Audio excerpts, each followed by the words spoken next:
This is one where we all go like that bottom area and I hold the window. Or we're all main gate and then and you need to scan every one of these rooms. That angle. Come to me, come to me. Bomb's going down. You have a Matty, bro? Yeah, here. Just play time if you can. A lot of work there. We're good, bro. We're good. Even though Venerated's the one that's going to come out with kills.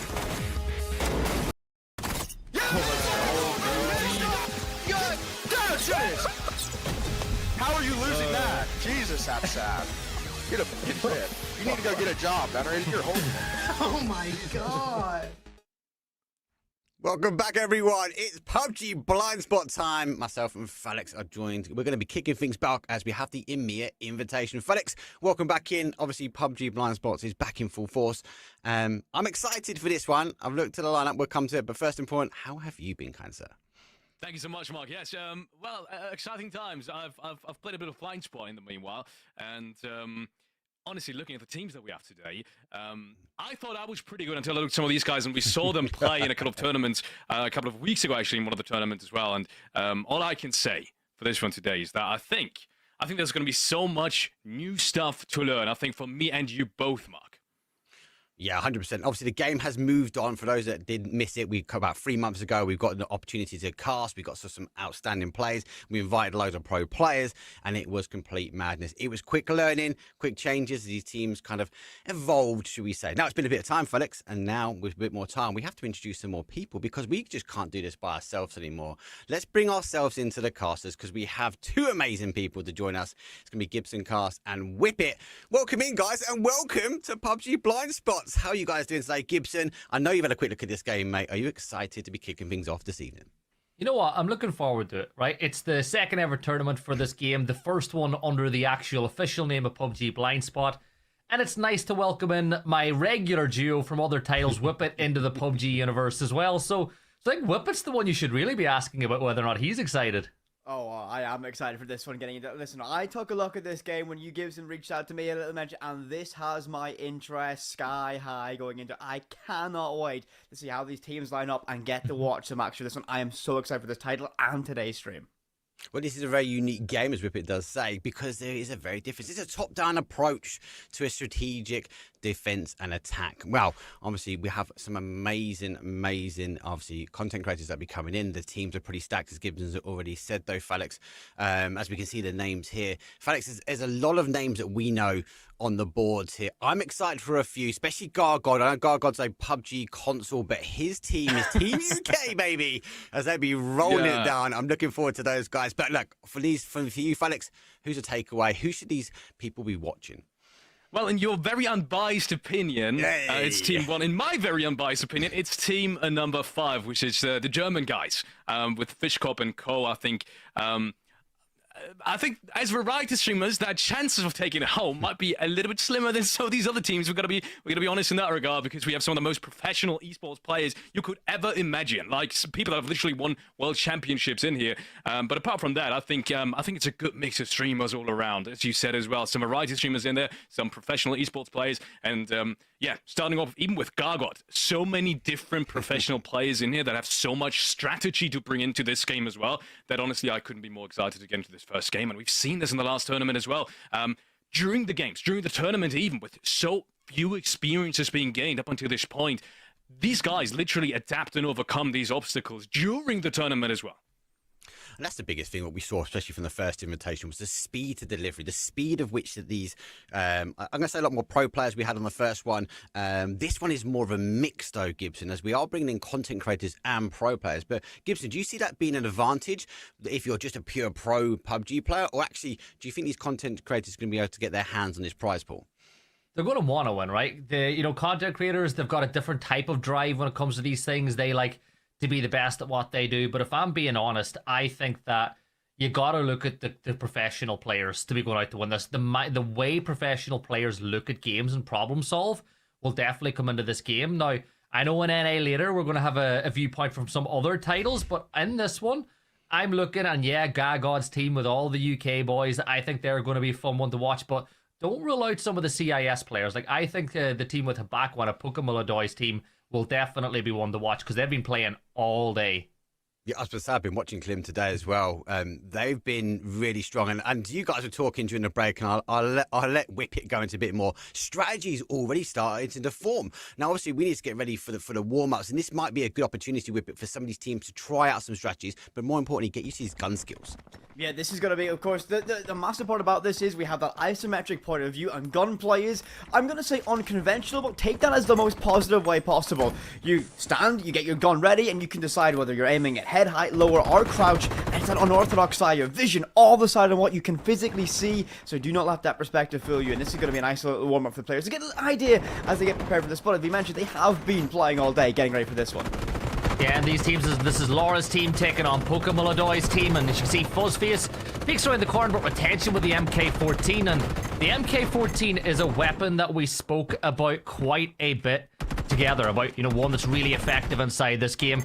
And so anyway, we're seeing some, should we say, ratty tactics from Laura's team, a lot of corner camping. Listen, of course, we will talk about this one. One of the massive things, we call this blind spot for a reason. You can only see what you can physically see. So corners, you got to sweep them. You have to make sure everything's clear. And Rat Tech can win you championships as you see this one. So Gibson, I've got a big question for you to ask. I'm going to ask you in this one going into it. It's going to be pros versus CCs a lot of this time. Are you thinking it's going to be a wild card victory for any of the CCs teams? I don't. Look, you and I, we work in the competitive scene. I'm all for pros in the way they look at games, and I think it'll be very hard for the CCs to win, which is why some of them have brought a bunch of pros onto their team, like Gagod, like Laura has here today, Pokemolodoy. Getting rid of one of those pros is Fuzzface, formerly of Liquid Whip, but I know you're one of the biggest Liquid Org fans in the world. How have I ended up in the PUBG universe with you, Gibson? You brought up my love for the organization Liquid. How have you done that then? I just have, right? I just have. It's what you and I do together. As we're at 16, it kills to 15. But look, it's short and sweet. This is the warm-up, so if anyone is watching, this is not officially part of the tournament. This is just getting the players ready to go going into this one.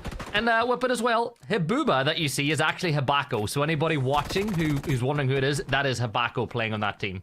Yeah, I'm going to have to keep my senses around me for that one, Gibson. I've got a sneaking feeling. But of course, as you mentioned, this is a team deathmatch mode. This is just get everyone a little bit warmed up, familiar, how things work, get themselves locked in this one. If anyone hasn't been able to dive into this game yet, and of course, Gibson, the game has just dropped on Steam for the demos available now, so you can get yourselves diving into it, Gibby. I know we're going to be stacking up a little bit later on after the EMEA games, but yeah. I'm so excited for this. Yeah, make sure to get the game demo, and of course get it on your wish list on Steam as well. Keep up to date whenever the game is officially released. This warm-up, we're almost over. 2 minutes 20 to go, or 8 more kills, as it looks like it's a tight one. 24 to 22, make it 25 to 22 as we're watching Klim just swing around the corner. Friendly fire is of course a thing in this game as well, as the shotgun will swing on out. You know what, but I'm a little lost when it comes to TDMs, and it's Pokemolodoy's team that get the warm-up victory. Yeah, you don't get any points for that apart from brownie points for the day.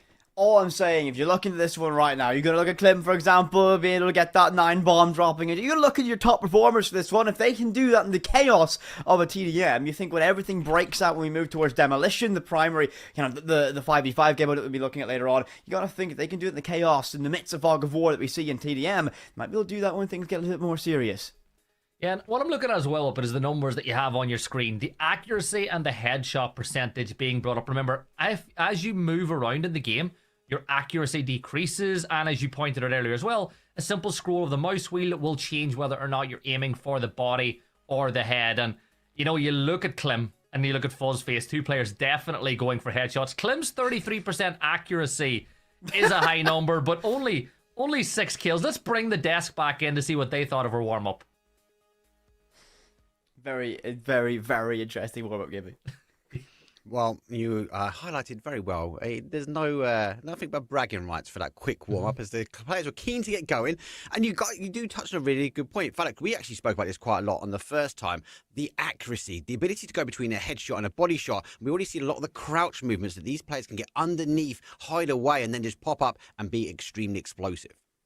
Yeah, you think with the top-down view, it might not be as much about recoil, but indeed it still kind of is. If you've gone actually played the game, if you've even only dropped into the shooting range, you can kind of tell there is still a little bit of a recoil pattern in there. Yes, it's Bloom to some degree as well, but there is still this mechanical component as well, and some of these weapons are really interesting to play. We saw the MK14 being played a lot in there as well. I think Marsleg was picking that one up, and my personal favorite weapon in that regard as well, right? It's that perfect mix of a top-down view weapon where it still has recoil and feels kind of realistic, which is ultimately for us, coming from PUBG, one of the most important things, right? Gun feel. How does it actually feel to eliminate your opponents? And I think this is actually one big point, in my opinion, that BLINDSPOT really nailed. This is a big thing, obviously, across titles, but the ability to, obviously, big change for me, that you can't multi-select characters. So we're going to see a little bit later as we go from the TDM actually into the game format. And just for those that are new into here, it's going to be a best of one today. We're going to obviously make sure we get the scores and the doors, and everyone's going to play everyone else. And then tomorrow we're going to come back. Someone will get a bye through to the semis. Everyone else is going to be coming back to the quarters. And then we're going to be working our way out on a best of 3 until we get to the final, which is going to be a whopping best of 5. Now, we didn't really get to see too much there, Gibson, about some of the characters, but we do allude that actually some of the gun skills, some of the differences we're going to have from the first Invitational to the second is they can't select the same character twice.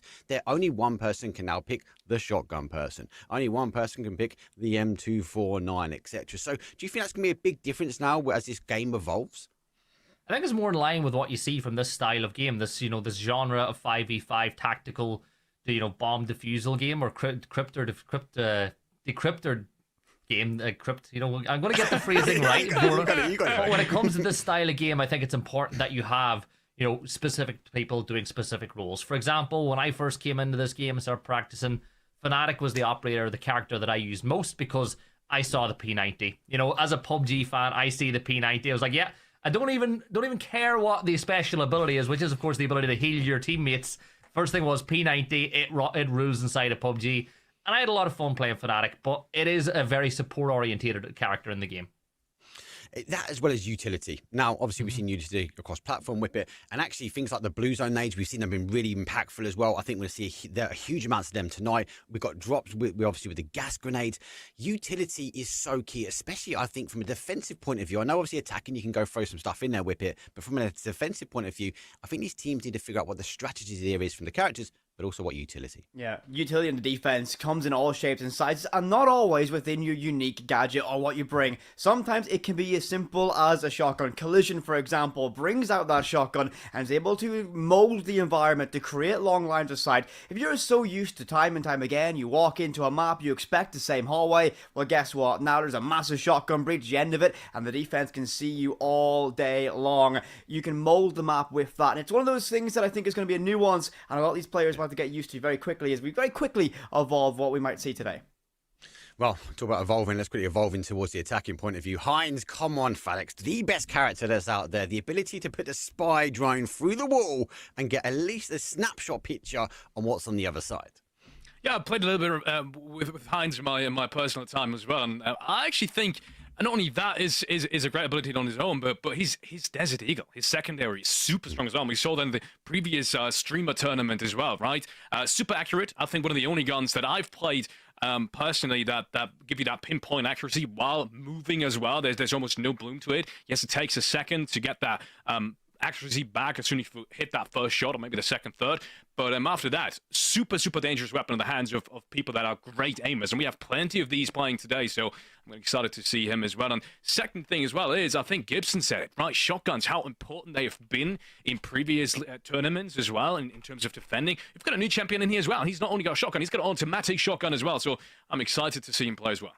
Well, we don't have to be excited for much longer because it's time to go down the first game. Let's hand over to our wonderful casters. You guys get to take away Laura and Pokemon. It's going to be a best of one. Let's see who's going to take this one. Thanks, Mark and Whippet. I am ready to get stuck in. For the viewers at home who are looking about the format of this game, it is 2 rounds on attack, 2 rounds on defense, first to 3. If we have a tie, it is a simple best of 1 decider to see who takes the win. Whippet, Hospital will be the very first map we're going to, the same 2 sides we saw previous. But the thing that was brought up on the desk is the big question of how do these defensive teams view the map? Are we going to see teams make the rotates between sites? What the teams elect to reinforce? How they view the map and how they set up their defenses is really going to determine how some of these attacks are going to go, especially in such a new game like this. this is also going to be where the most important decisions are made round for round. You can opt what to bring, what heroes you're going to bring in these moments, and of course, it is a very, very interesting selection. You can bring one time around of it, and Gibson, the immediate thing going to me is we're going to see that hammer getting brought out twice. That's Carnival coming out, and again, you might think, you know, I like this. It's simple. It's just a hammer. The way you can mold a map and be able to shape it to what you want to do, both offense and defensively, is incredibly effective for both these teams. As we move into our preparation phase now, everything getting ready for this one. This is where you can reinforce off your walls, barricade them up, and deploy your utility to keep things nice and safe. So Gibson, from the defense, what do we expect to see here?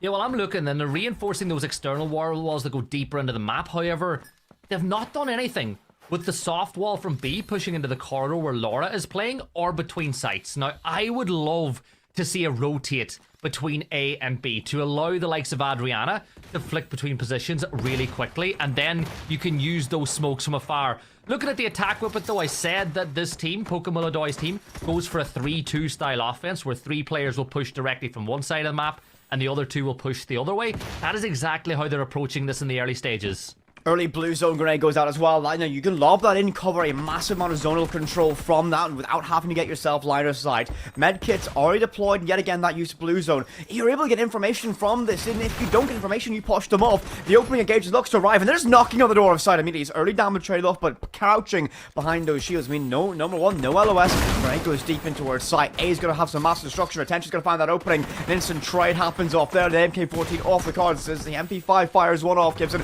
What a swarm of the offense arriving so far. It might just be one sole defender who has to hold the front line, but flank from lobby as Fuzzface is there to unravel every single plan and finally trade it off. And we're left to 2 versus 2. Yeah, Adriana really low, but does have 2 smokes in the back pocket, so the utility is still there. A shield has not been used just yet, but they've worked out that B is now clear.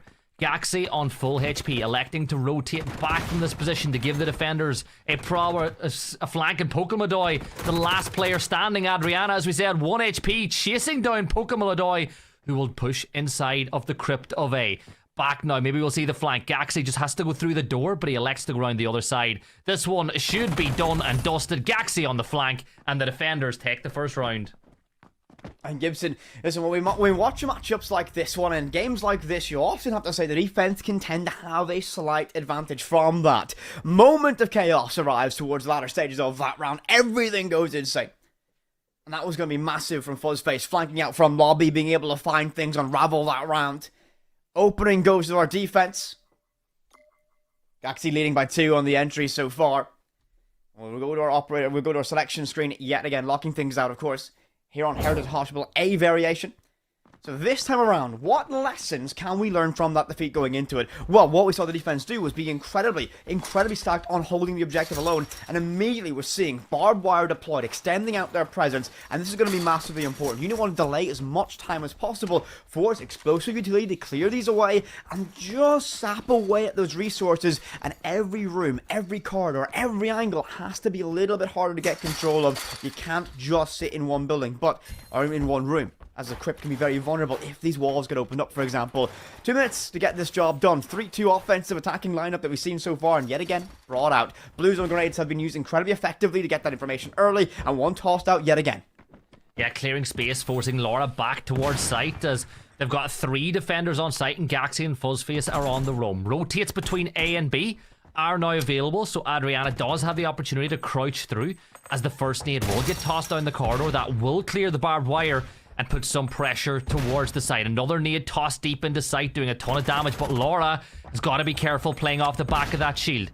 Another nade does damage to the shield. It will be cleared. Laura will go for the swing, does a little bit of damage on the PWD, who steps on in through the breach, but Marsalek with great cover, but Laura forced into the corner by the blue zone nade. This is going to make things very difficult. Laura has very little HP to work with. No health pack anywhere. HGs go out, but do not find their mark. Hiboka's going to find the opening. Fuzzface is going to go, and now Site's being cracked wide open. A crypt is available. And the real question is if they can just creep themselves in. Shots goes out. Laura's going to fall. Adriana's next for this one. The offense cascading straight in. 1 by 1, they all fall. They get that job done. Not by objective, but the end of the rifles. They bring us level. Yeah, and just like that, they take advantage. I genuinely feel like the defenders are so heavily favoured in this game that if you win one of your 2 attacking rounds, you're in such a strong position at the side swap. One thing worth pointing out, utility usage on the attackers was very well done. On the defensive side, I think they left a little bit in the back pocket that maybe they could have used elsewhere. But I'm looking at the defensive lineup now. Laura will now be on the attack as the side swap, but she was playing aggressively in that door between A and B with the opportunity to med yourself. The only operator in the game that has that ability. Do you like having, your first contact player on site, bringing this operator and having the ability to med up after every gunfight? It's definitely a useful resource, but it's diminishing returns. If you extend out, you look to be the person to take that frontline contact, and yes, you can repair and deal with some of that damage taken. But if you do end up being first to fall, that could be utility, that could be heals used later on. But immediately from this defensive side, we're seeing them wanting to barricade and hold up a shield out towards main lobby. They'll rotate themselves out the elbow, and they can sit and play this extended. They got a vent angle straight in the lobby, and I don't know if they're aware. Fuzzface somewhat cautious in wanting to make the entryway here. They do have hinds available, so those drill drones are there. They can try and get themselves some extra information. Secondary door down towards lobby has been cracked open. That's going to be an escape from vent so far. Much more extended defense presence so far. Yeah, you can see that 4 defenders in and around the site. PWD holding this corridor for dear life as Gaxi doesn't want to peek too far. PWD will come under a little bit of fire, but you can just see that this attacking team approach the map very differently. They're all about creating lines of sight. A now will be open, giving you the line of sight, but Pokemodoy will hide behind the server rack. PWD, but whip it. Look at Marsalek creeping down the corridor for a flank. Massive impact on the Fuzzface as well. Lobbed out second and third HE in towards A. Walls taking chip damage. PWD is going to be the first contact there. Backs off. Blue zone grade's fantastic for this, and it's going to eat in the time. 60 seconds remain. All 10 players still standing. Opening engagements seem to be arriving. Avoca's going to find a massive damage. They know exactly where he is at this stage. Just trying to hold on best they can. Falling back, using these shields to create separation of LOS and get a better angle to work with. Another stack of HEs goes in, blowing open some walls. But keeping all this cover intact. This primary stack of shells still being enough to keep everything at bay. And a second blue zone grenade chokes us on out Gibson. 35 seconds. The defense might have this one unlocked as every single player still standing. Yeah, but look at the HPs. Retention and PWD are pretty low on the attack. 25 seconds to go. Gaxi with that crypt in the hands. The decryptor will look to get towards sight, but we're into the final 20 seconds now. PWD will get swung as the pistol will find that kill, allowing them maybe the opportunity to flood towards sight, but with 10 seconds left, it ain't looking good here for them, and the defenders will win. It's 2-1, and that does mean that they will move onto map point. Incredible use of denial. Now, the big thing I'm looking at this from the defensive side this time around, Gibson, is the extension out in towards lobby. They were able to use that vent in from 90 to get a great angle straight on that main door. And again, that little bit of physical pressure that you exude out towards the extremities of the map to deny that entryway chokes out vital seconds. We saw that the offense this time around ran out of time. They're trying to make these snap decisions. And again, matchup like this, you've got to sweep your corners. There might be someone lurking around any position. And they got caught a little bit cold those final 30 seconds. Defense, as you mentioned, moving on to map point here on Hospital A. So, setup-wise, Gibson, do you think more of the same from this? Yeah, well, look what they're doing straight off the bat. So Klim's going to reinforce these walls in towards the corridor while they create that crouch rotate between A and B. It just means that you've got more fluidity to push between sites if the attackers get the upper hand.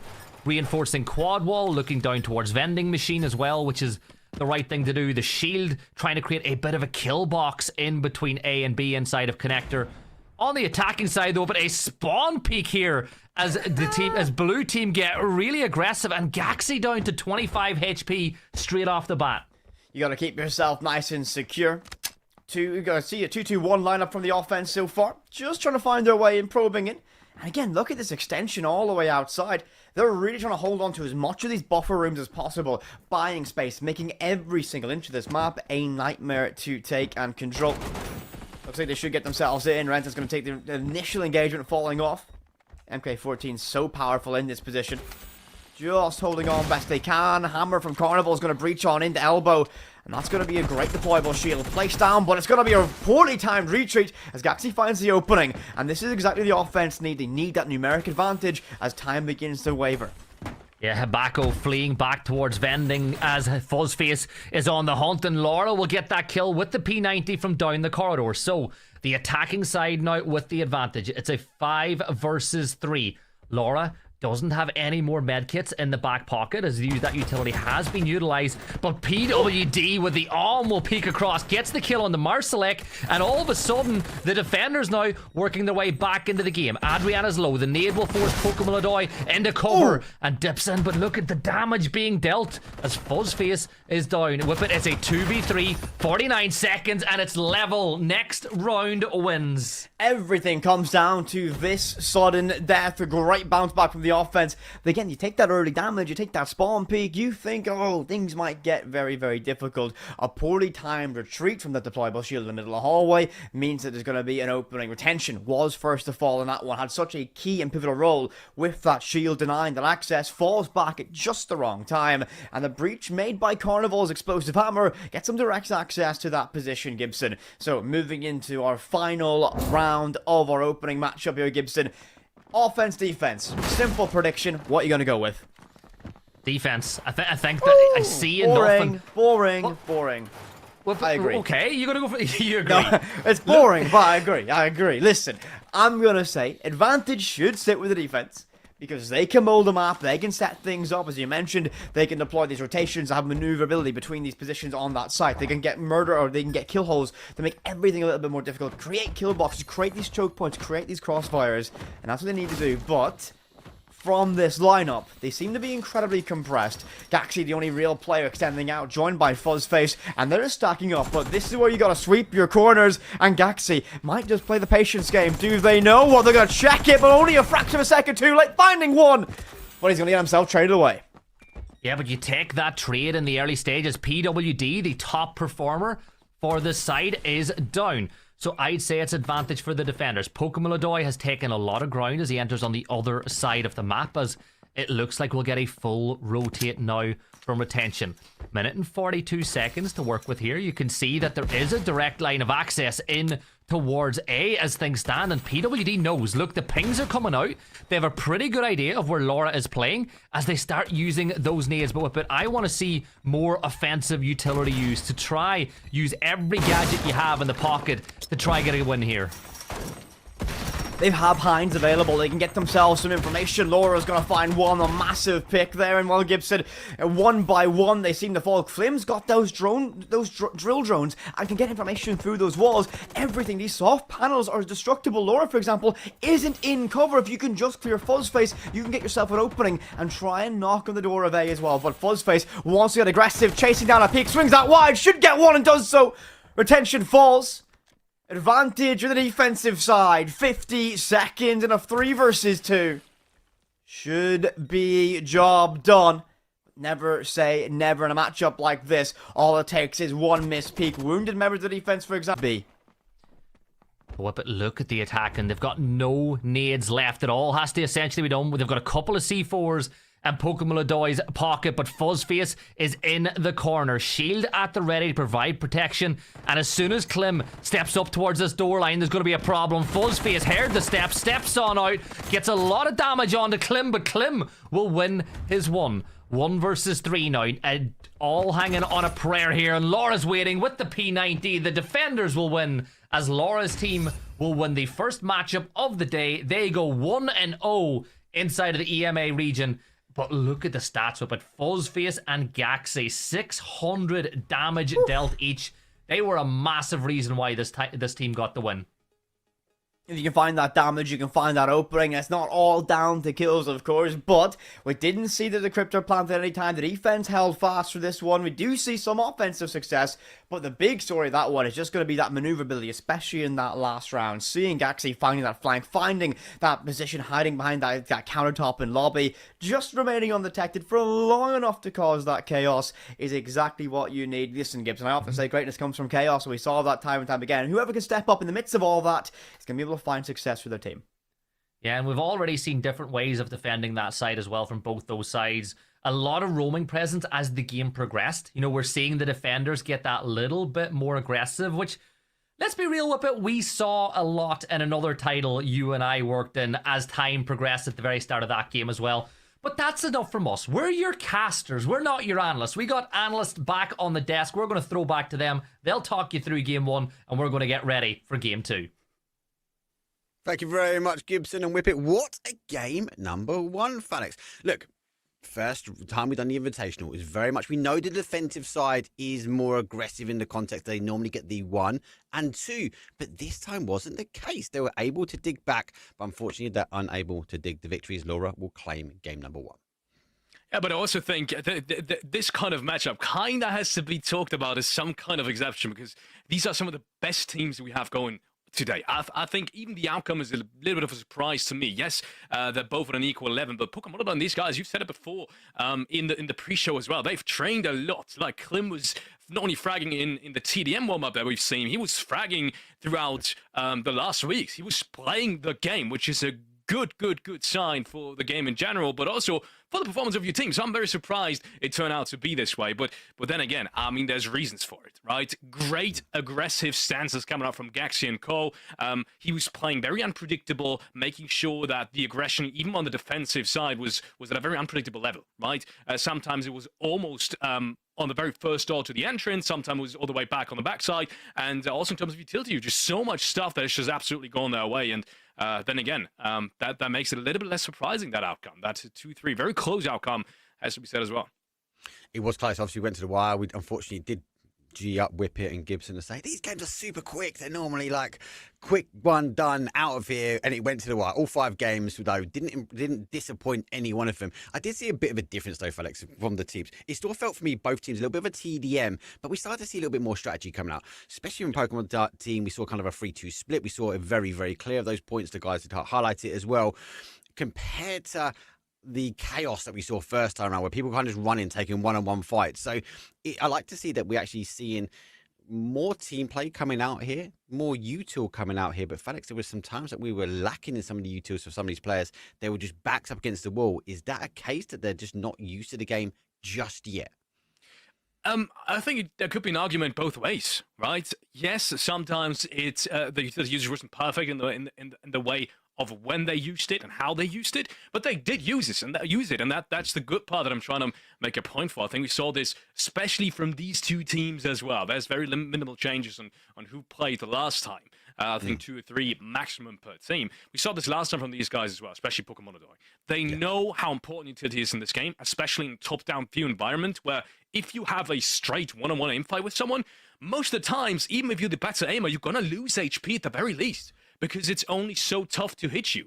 And most of the times, depending on the weapon choice as well, you'll have a chance to at least return something. Yes, you might lose against someone who's more mechanically skilled than you, but ultimately it's going to be the strategy and the utility usage what it comes down to. And I think they realized this the last time over very early on. And this is why we also saw a very slow-based approach on the attacking side from both teams. This immediately gave me the sign that these two teams definitely have experience already in the competitive side of things on PUBG BLINDSPOT, and which is why I was so hyped to see these two teams fight it off as well. I'd be surprised if this was going to be the case after the day ends for every single game that we're going to see today. Yeah, let's talk about some other games actually, because we have scores coming through literally as we're sitting here as well. It's a bit sad. Team UK dropping the ball. 3-0 victory. Days claim it clean. They were unable to even get a point on the board, and if I'm right, they would have been potentially a defending side to start with as well. So clearly not ready, clearly not settled just yet. Individual fragging power, individual fragging teams. We know these are great content creators and pro players, but unable to defend about the content creators. That there is a shocking result. Yeah, I think that there's something to be said about shocking results, right? In a game that is so brand new, and we said that almost every single team, just looking at the team names, even from the Turkish rosters, even from the German rosters, everyone has got some kind of professional esports playing experience, and especially players that have these experience. So I'd be surprised, as I said before, if this is going to be the only upset they're going to see today. I personally don't think so. Yep. Look, let's not get upset. God is in chat, mate. Big shout to you, mate. Get your team sorted. I know you're going to blame the keyboard. I know you're a console guy. Get the dust off and get gaming, because I know you can deliver. Team UK all the way. Look, let's take a quick break. When we come back, as I said before, we've got best of one. Every team is playing every team, so we are going to get an opportunity to see every team play another team. We might see a couple of teams twice over, but the idea is obviously you're going to see best of one. As I said, when we come back, though, we'll be putting our next game up, and obviously let us know how you're finding things on chat. And if you get 2 minutes, guess what? Get yourself on Steam, type in PUBG BLINDSPOT, smash the download button on the demo, but more importantly, hit the wish list on the main game, because that's where you're going to find the most information of where it's coming out, and obviously where, more importantly, the information is coming to, especially if they're making changes to the game. So we take a quick break. When we come back, we'll bring in match number 2.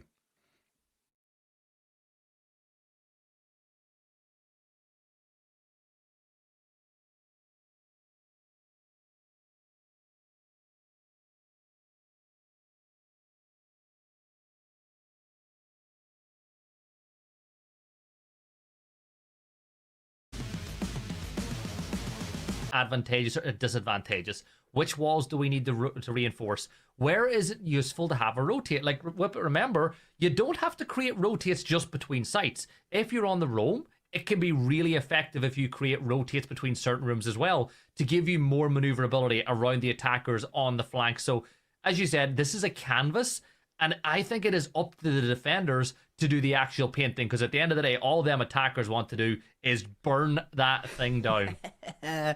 Yes, they do, and they've got the resources to do it. I'm a massive fan of Carnival, by the way, so far. Explosive Sledgehammer, able to crack through those walls, create a little bit of chaos, and those extra lines of sight. The big thing, though, that I often want to talk about, that we've seen some teams implement so far, is that split theory idea of having 3-2 as the offensive line, wanting to be able to creep in and have that front line of 3 people and a backstab of 2. In a matchup like this, a game like this, and I'm going to call it a blind spot mechanic. Of course, your vision's based on what you can actually see. Do not let the isometric viewpoint fool you. It's all about what you can physically see. If you have a lot of people together and you can see your teammates' perspectives, it might be a better idea to have more people together, to have that web of information, able to always see what's going up ahead of you. Because the less people you have in close proximity, the more likely you can get yourself caught napping by someone deploying some rat-based technology in a corner of a room. Well, we saw Fuzzface do it a few times, you know.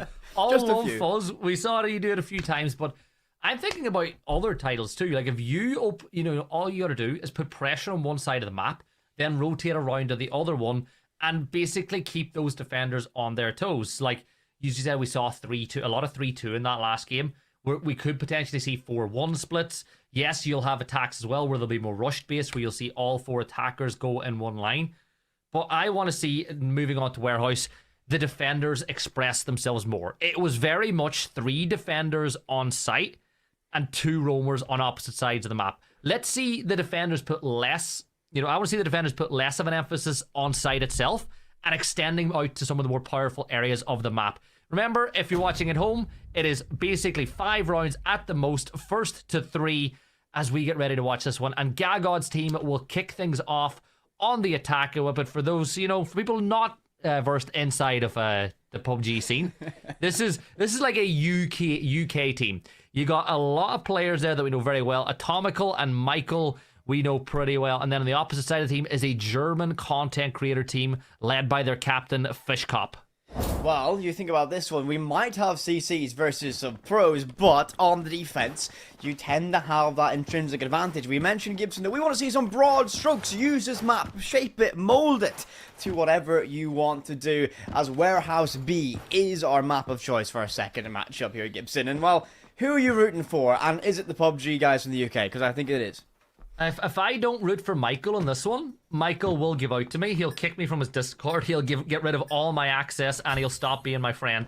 But look at these. Look at this layout, Whippet. B is a rather large site. It's very close to an external wall. There's just one corridor separating the outside of the building to site. Organic is ready on the window for this initial push, and I'm seeing Gagod, Atomical, and Michael potentially going direct to site, and you can see it. Organic needs support, and that's a really well-thrown BZ just to buy him a little bit of time and allow himself to reinforce this wall. Able just to choke out a little bit of time, as you mentioned, enough to get that reinforcement down. That means that wall's going to be a little bit more secured, and you can hide behind it. Now, that's going to be a flashbang tossed out, trying to buy some space. And Organic is somewhat alone here. 3 bodies stacking up. You can play the corner, play for your cover. Gagod seems to have a fair inclination they're going to be in towards this position. Stuns thrown out, double stack of them on a BZ as well. Looking to find their way entry in towards B side, but delayed for the time being so far. Running off and going to join this buffer room. Now, connector's going to be very important to play with. This would be kind of somewhat of a choke point. Limited doors to work with. You're going to rely on your soft destruction to get you access. As it seems to be a wolf pack from the offensive lineup trying to find their way in. The defense have made this very difficult indeed. Opening pick, though. Let's see the defense first to fall. Yeah, the motion detectors from the defense giving up the game for the attackers as they know where they are. As 4 people stack up inside of attacker, and it's going to be a 1-for-1 trade. Now, B is completely available, but Paddy will find the kill on the Cappy, giving the defenders the advantage now. Atomical has got to be oh so careful. Another kill as Liquid's fall, but Whippet, look how free B is. Atomical and a quick fallback could give them full control. And those defenders are locked into position, but the decryptor, it goes cold. There's one defender or attacker left alive. It's Gagod. He's going to get some HP back on, but Whippet, this is a pretty thankless task now for Gagod. This is a nigh impossible one.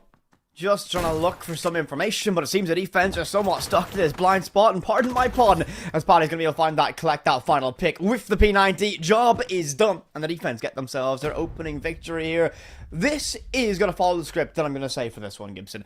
I have a sneaky suspicion that the defense is going to be your favorite team. Remember, the offense have to come to the defense. They have to make every dangerous decision. The defense, intrinsically, have the advantage where they can mold the map. But more importantly, they can sit still. They have to bait out utility. You have to use your resources if you're attacking to get that one done. So Gagod's roster has one more crack at the offensive lineup here, Gibson. Some swaps going around, but again, Carnival not getting brought out. Going to be available from the defense. So that explosive hammer just able to carve open these walls and maybe make things very, very fluid for the defensive lineup. But again, B-site has not nearly direct access, and that connector room between these two has been a death sentence for the offense so far today. Hopefully for the offense, they can avoid it this time around. And I want the viewers at home to look at the attacking lineup and work out what they're trying to do. Gagod playing as I believe Collision's the character name. Those trip mines are essentially your flank watch. What you want Gagod to do is put down those trip mines and try to catch out any rotating defenders. Cappy with the blue zone nades is a great entry, clearing space with those blue zone nades. Liquids can get so much information, of course, with the operator's special ability, of course, letting them know where players are based on movement and information. But it's, again, a very, very similar lineup. Arcanic playing behind the barrels, has got Michael playing behind. If they go direct for B, with the smokes providing cover, and they win this one, they could have a really good opportunity, but Arcanic is going to get obliterated by the shotgun. That is massive. That's going to be Collision in the hands of Gagod. Just charging in, gets that control. And the decryptor should be open to get down. So get yourself over that crypt and plant this down. This is going to be a retake potential, but no, shut down. What a shot of landing. That's a massive moment. That's a massive blow, but they're going to try and get this down. They have done eventually. 45 until everything's wrapped up nicely. Rotation out from that vent and finds out Flying Fish Club gets that one locked down. And this is going to be a mad scramble now. Trying to get themselves back in the side best as possible. They're going to flood towards this. Only one, remember, of the offense still standing. And they need to get line of sight very quickly on that decryptor. Make sure this is going to be a safe one. But do they have direct access? They'd have enough time to choke this one out. Paddy, last one standing. Gibson, time is their enemy now. Can they play around it? Yeah, Michael's going to win his one. He gets the kill, and the attackers will take it as we level the sides at the side swap. Former world champion, by the way, Whip. But I know that you're getting caught up with your PUBG lore. But Michael, of course, winning the PUBG Nations Cup with Team UK just a few years ago. And look at that. He is carrying the side. 6 kills so far. Whoa! 551 damage? Oh, Bosh. Bit of me, that is. It's a bit... Yeah, but I've never heard you say the word Bosh ever, Gibson. And you never will again. Was that one for the UK boys? It was a feeler. I put the feeler out there, didn't like it, and it's gone into my vocab forever now. You know the way sometimes you say something, you're like, yeah, no, that's not me. Not a bit of you could say. Not a bit of me. Gagod is going to be donning Collision. An operator I mentioned a little bit at the top of the show going this one. Brings out that pump action shotgun. Now, I've not seen a lot of use of this resource from any team so far. They've not been able... They've not been utilizing the shotgun to create lines of sight that make things difficult. And the big thing on the lineup is the fact that this entryway into long has been incredibly easy every single time. There is that small access window that gets you straight into B, but this time we're gonna see the German roster make a long rotation down all the way and maybe toy the idea of pushing themselves in towards A. Cargo is gonna be the first entry point for this one. They're looking to get their way in. It's just being very, very timid for it. The lack of a Heinz here means they can't get vision for free. Grenade goes out. There's going to be Michael looking for that early engagement. Finds some damage traded off, but that HE should buy him some space. And chips away some of that HP as well. Early engagements find some damage chipped away. Nothing to write home about just yet.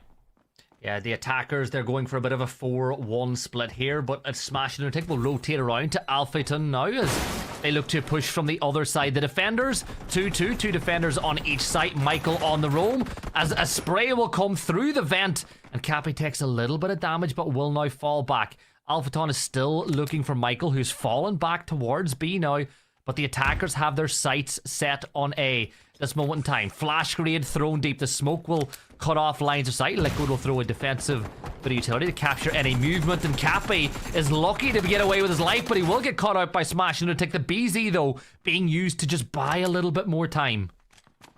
Single entry point in towards A though, that's going to be a choke point.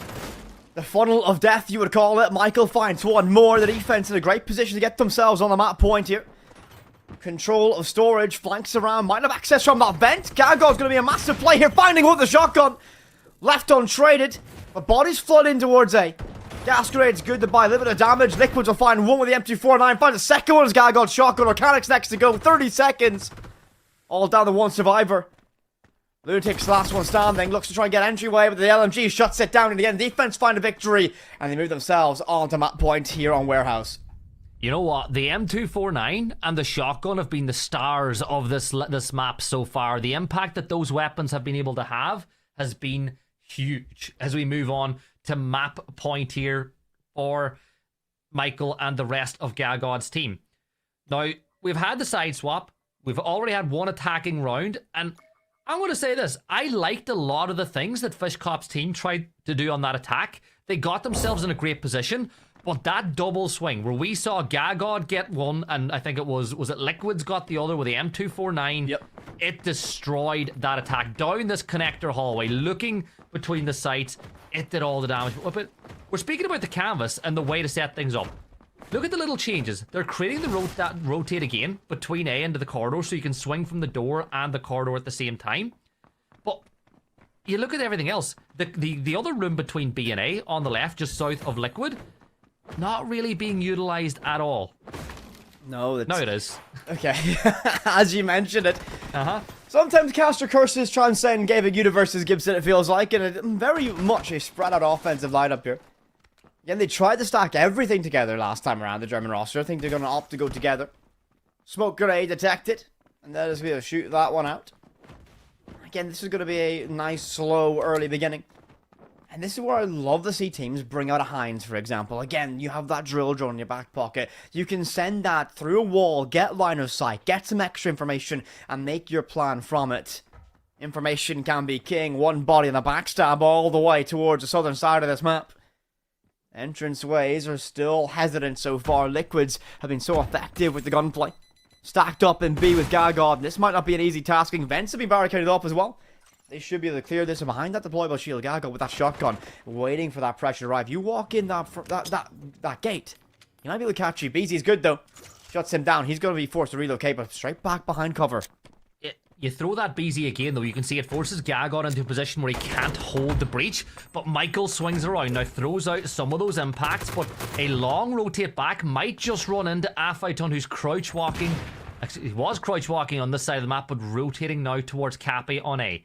Cappy feeling the pressure, calls Atomical back to give a little bit of assistance. That vent or that conveyor belt allowing access from one room into the next. Cappy will throw another BZ, forces them back, and with 40 seconds left, it's a 3-2 split and a big utility dump. But they're dumping utility, but they seem very slow pushing off the back of it. Well, they're going to try and flood themselves into B now. Double stacked up. Liquid should find a pick there, but can't get that damage done. A's going to find some pressure as well. Top of your screen, BZ Grenade's going to force Liquids to move, but they need someone to dive in behind it. And no one's there. Choked out by gas grenades and caught in the crossfire. And that shotgun of Gargod's there. Michael looks to get aggressive. He's going to try and chase down this killer. Organic's not going to try and help their teammate. Needs to find a trade. Dives on in. Michael finds a second one. And it's going to be a flood for the defense. And they get the map wrapped up just like that. Yeah, you'd expect that Gagod and squad getting the win and dominant fashion too with a 3-1 win. Whip it, they expanded out through the map and we're just seeing little things as the games progress that show they're getting a better understanding. I feel like round number 1 is really cagey. Every single time they take their time, you know, they don't want to extend out too much, but as the game progresses, we're seeing the defensive side in particular spread on out and realizing, you know, just because it's sight doesn't mean we need to sit there. Yeah, it's rushing in the site might leave it. Yes, you can get the decryptor down, but you might leave yourself vulnerable to that retake because the defense have that maneuverability around that. Michael, though, real highlight player for me. Just able to maneuver, always popping up around those 90 corridors, finding impact, tossing utility, tossing and finding picks, and that last round, finding 2. That second pick has no right to do that against Organic, but gets that job done while the round unraveled around that play at 90. It did, and just like that, the second round of fixtures is done. We've got 3 more rounds to go with, but to break down that previous map up, we're bringing back in Mark and Falix. They're going to talk you through game number 2. Let's go, baby. Let's go! Team UK, Falix. Loving it. Okay, that's just, wow. Had to run off during the break, get changed really quickly, and come back with my Michael jersey on. That was a really good game. There's lots to break down, but I actually want to highlight the new character that has come into play. Fence. Using that proximity kind of tracking, they're able to pick up the players. It was really good to see. It's really great is what he wanted to say ultimately. And I think one of the most interesting things that I said as well was when I originally knew that that character was released and I dropped into the shooting range is that the M249, you would expect it to be a weapon that maybe only excels in close range. It actually is quite the opposite. There's plenty of scenarios where the M249 can even be very, very impactful on range as well. The bloom, as we call it, the recoil, is not that bad actually, which is I thought was one of the most interesting things about Fence. While he sorts out his quick technical difficulties. By the way, I gotta say, I wish I'd have one of these for Germany, but I don't, unfortunately, which is one of the biggest regrets of my lifetime. I talked to Kovo about it. He never got back to me, unfortunately. But as we said as well, very deserving on that performance when it comes to Michael, knowing exactly how to play his character. I think he played drop down at the previous Streamer Invitational as well. He's been super consistent with it, and I think he's had probably the biggest impact, and we're going to see that stats-wise as well, and why they won this round. But ladies and gentlemen, I think we will head to a very quick break while we sort out Mark's microphone, and I think we. Oh, he's back. Oh, I'm back. I'm sorry. I don't know what happened. It just booted me out of the call, and then I've come back, and now I'm back in here, and I don't know. I think it was more talking about the fence piece. Look, that was a good game, Felix. That was a very good game. Before we actually do go break, because it was a different change, obviously, with the defensive side. It felt a little bit uncertain, but for me, the UK team, Gargod's team, kind of got back into it. It's worth noting, I was playing just before Felix with Atomical, and I was playing a random match. He was on the other side, and I was like, I've just been called in as a super sub, like, break down the game for me. It's good to see, though, he's getting dug in deep. He's trying to find out, actually, how to break it down. Not able to get as many kills as Michael, because Michael seems to be a huge force for that team.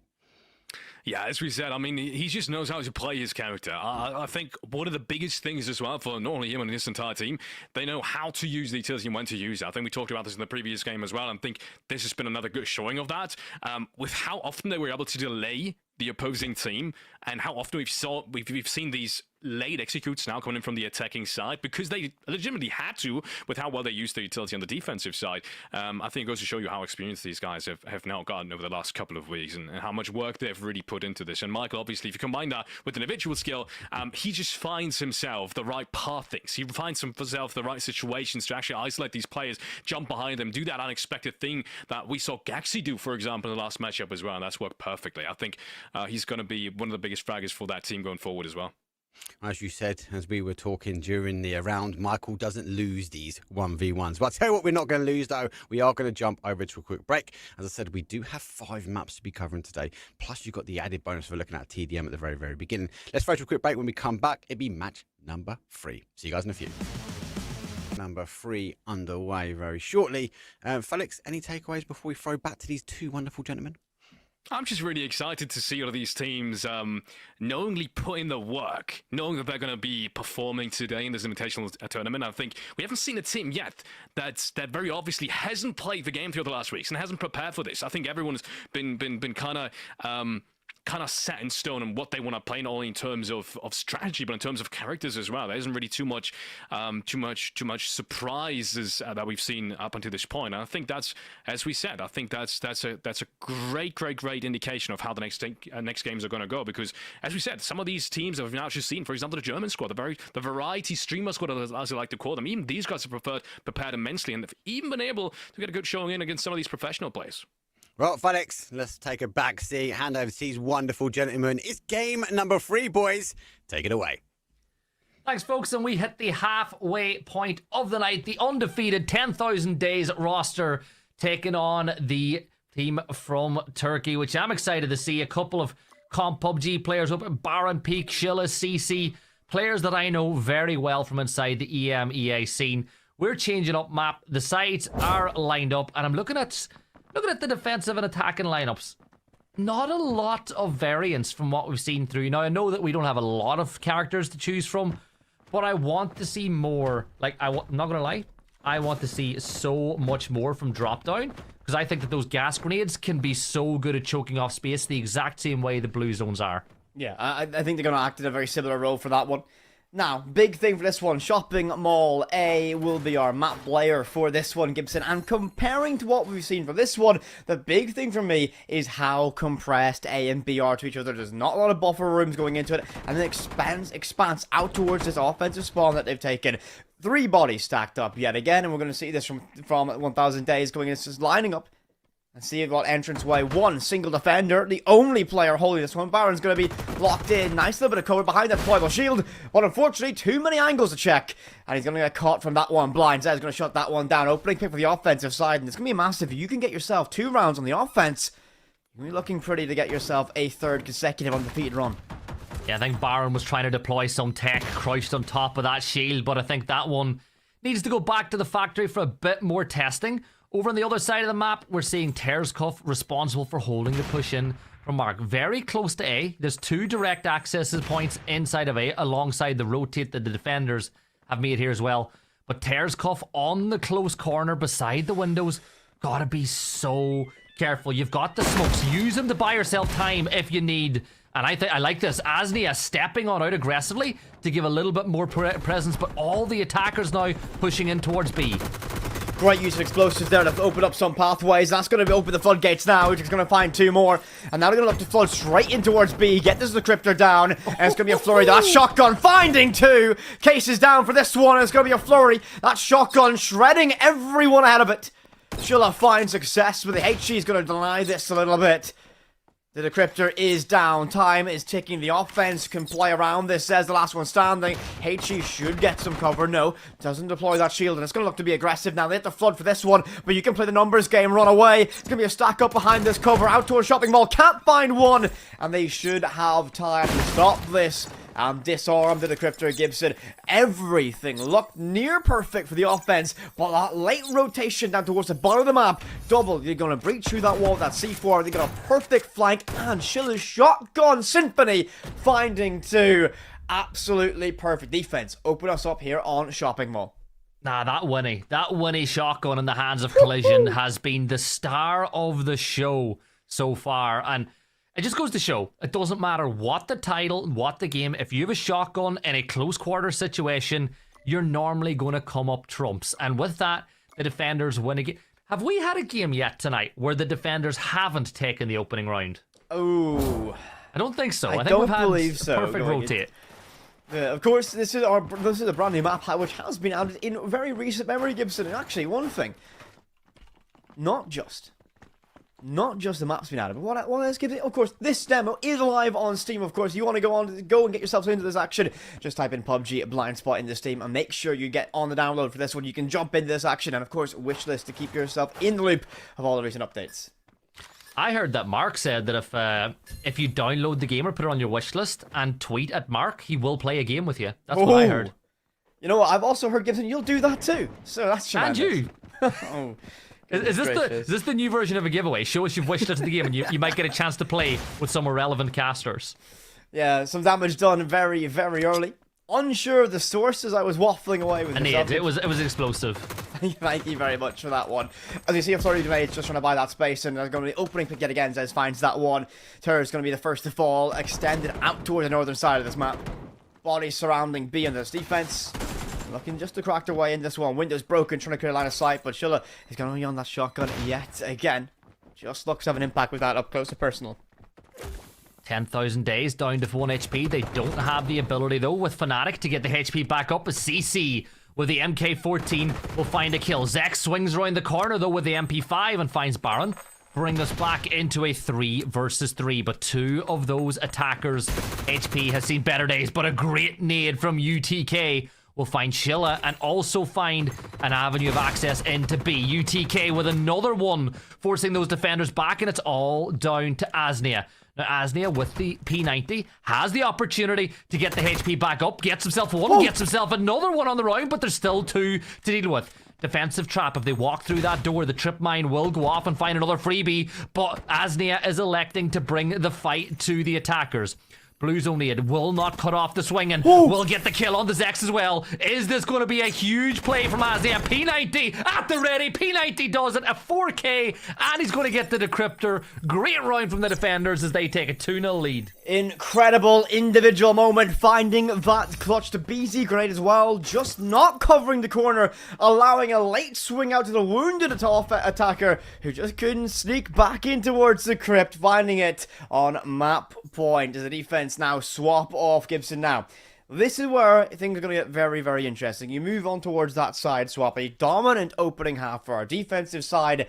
Can they get one on the offense to get across that finish line? They look to be very dominant. They have the gun skill to get that job done, but now the map works against them. Lineup-wise, like everything that they brought out so far from this, but the only question is maybe, can they use that destruction hands of Carnival to really get themselves access in the side?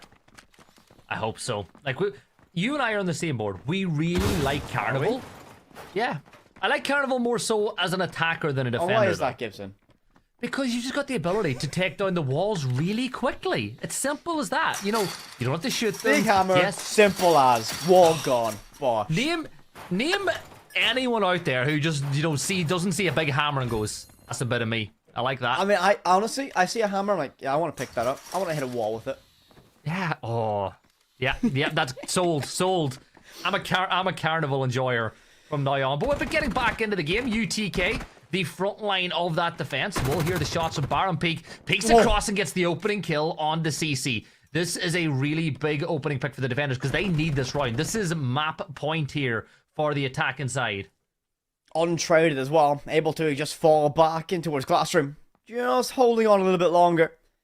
And again, a very spread offensive lineup. They've not really committed themselves to play around the trades. And this is going to leave a 1 versus 1. UTK and Baron just a little bit by themselves. Using that rifle best they can to open up a line of sight through that soft destructible wall. Body stacking up on a good crossfire should be established here. But seemingly, they do not have the information that they need to make things work here. Zez in a great position. Somewhat barricaded in that room behind barbed wire. Terry's going to find UTK. There's that trade, a little bit delayed from earlier, but eventually shutting that down. Job done, though. Even though he does lose his life, that roam out towards the other side of the map, just delaying enough and taking 1 life with him. HE goes out. Zed's going to lose that barbed wire for security. Second one tossed out. Combination with that BZ. Perfect timing. Shirley gets that one locked out, and that's going to be another massive pick for the offensive side. Advantage with them in terms of numbers. Can they cascade a little bit more? Get themselves even closer to sight. 60 seconds. Lots of time still to work with.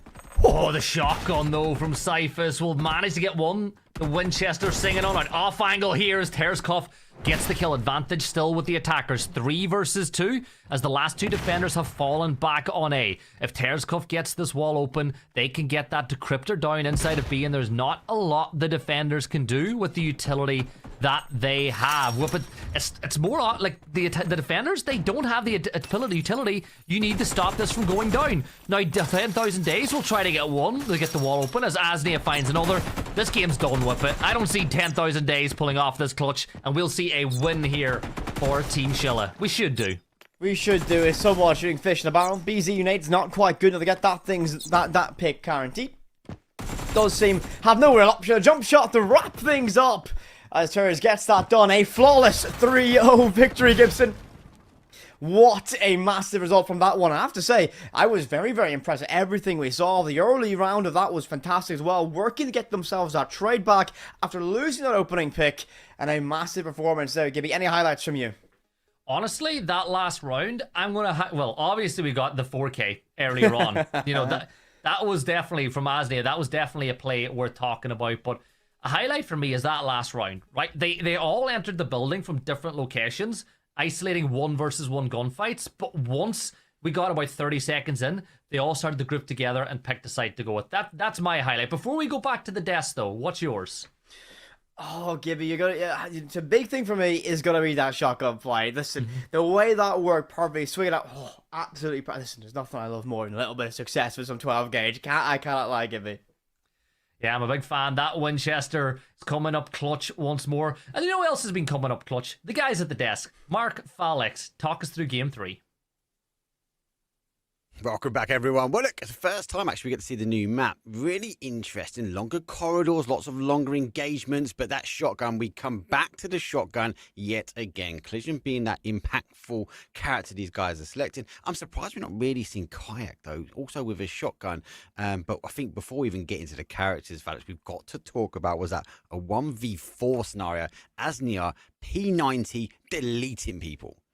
Yeah, we saw Michael do it a couple of times here and there, you know, get some clutch, some spicy clutches into the mix, but that was something that I haven't seen up until this point, at least not today. I don't even think we've seen a 1v4 in the last stream Invitational, so we got to give it up for Asnia.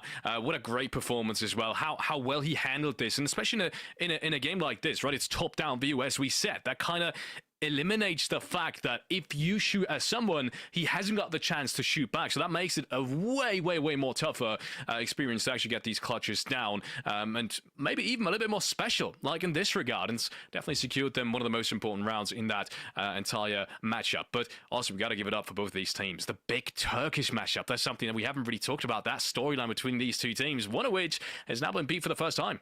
Yeah, and well, it's their first loss as well, isn't it, right, so far this evening? So being maybe reminded, maybe it was the new map, Felix, maybe it was a new way, maybe they had not as many reps, we say, because we do know that team has been really practicing for the last couple of days. They've been working down on the gameplay.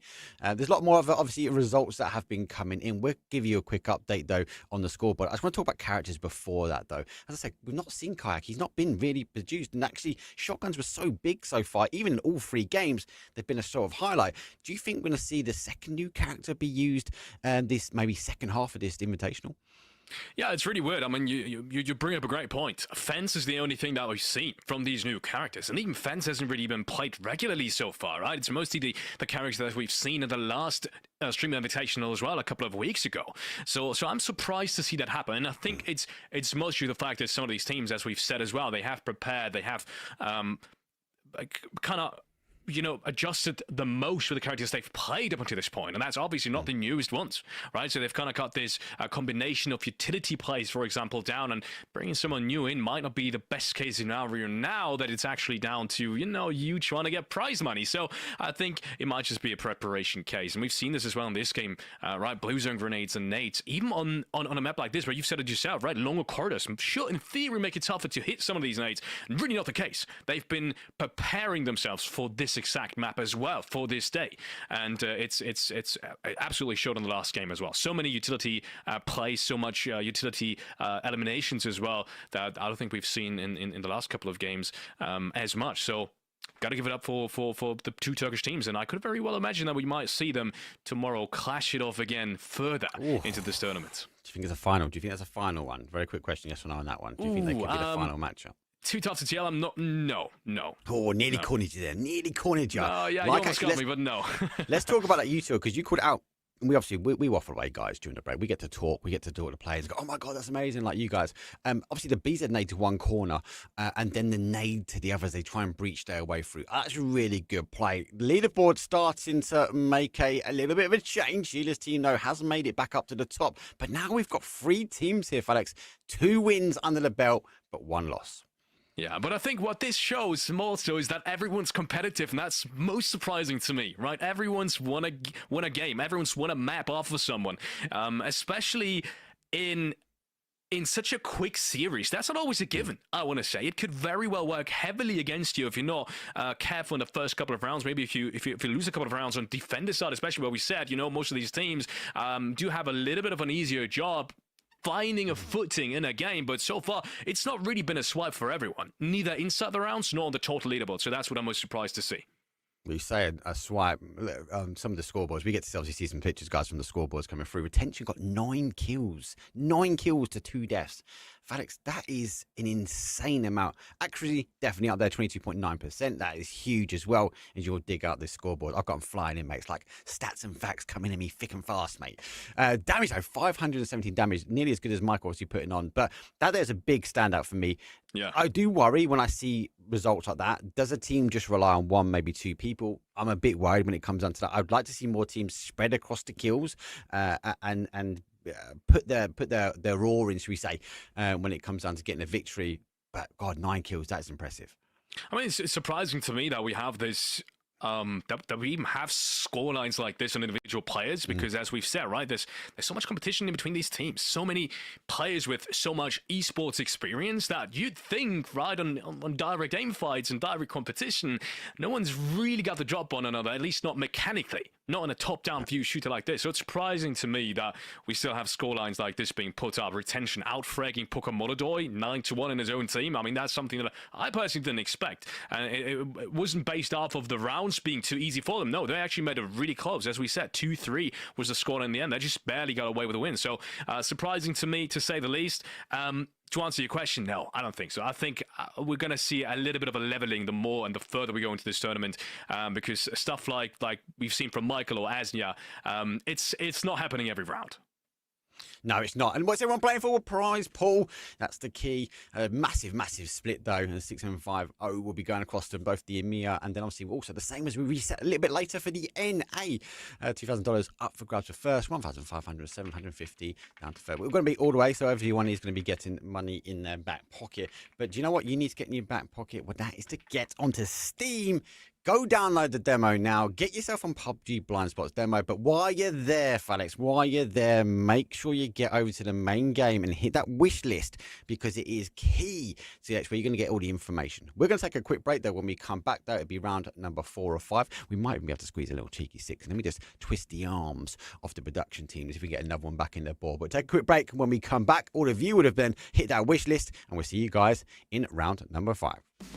And the big thing is going to be bring out the Hinds. Now, we've mentioned it time and time again. I don't know if we've seen Hinds be necessarily used the most effectively, of course. Drill drone's going to be in the back pocket for that primary utility. And what that job is of that utility is, again, you can launch it onto a surface and you can get information on what lurks behind it, what's in those rooms. Getting visibility before you get into these engagements can be incredibly important for this. And Gagot on the shotgun yet again, with those trip mines scattered around the map, those trip mines make you have to consider every step. It can make it very dangerous, but more importantly, he's got that shotgun in hand, and he might be the front line for this one, as that direct wall straight into the crypt of B gives them access, and that's going to be the decryptor in the hands of Marek, very close, looking to get their entryway as Michael hops on board. He's going to try and jump on out. He's going to look to get aggressive, and perhaps a little bit too aggressive. 2 bodies stacked up, and well, Adriana gets that one for free. Michael, aggression doesn't work out this time around.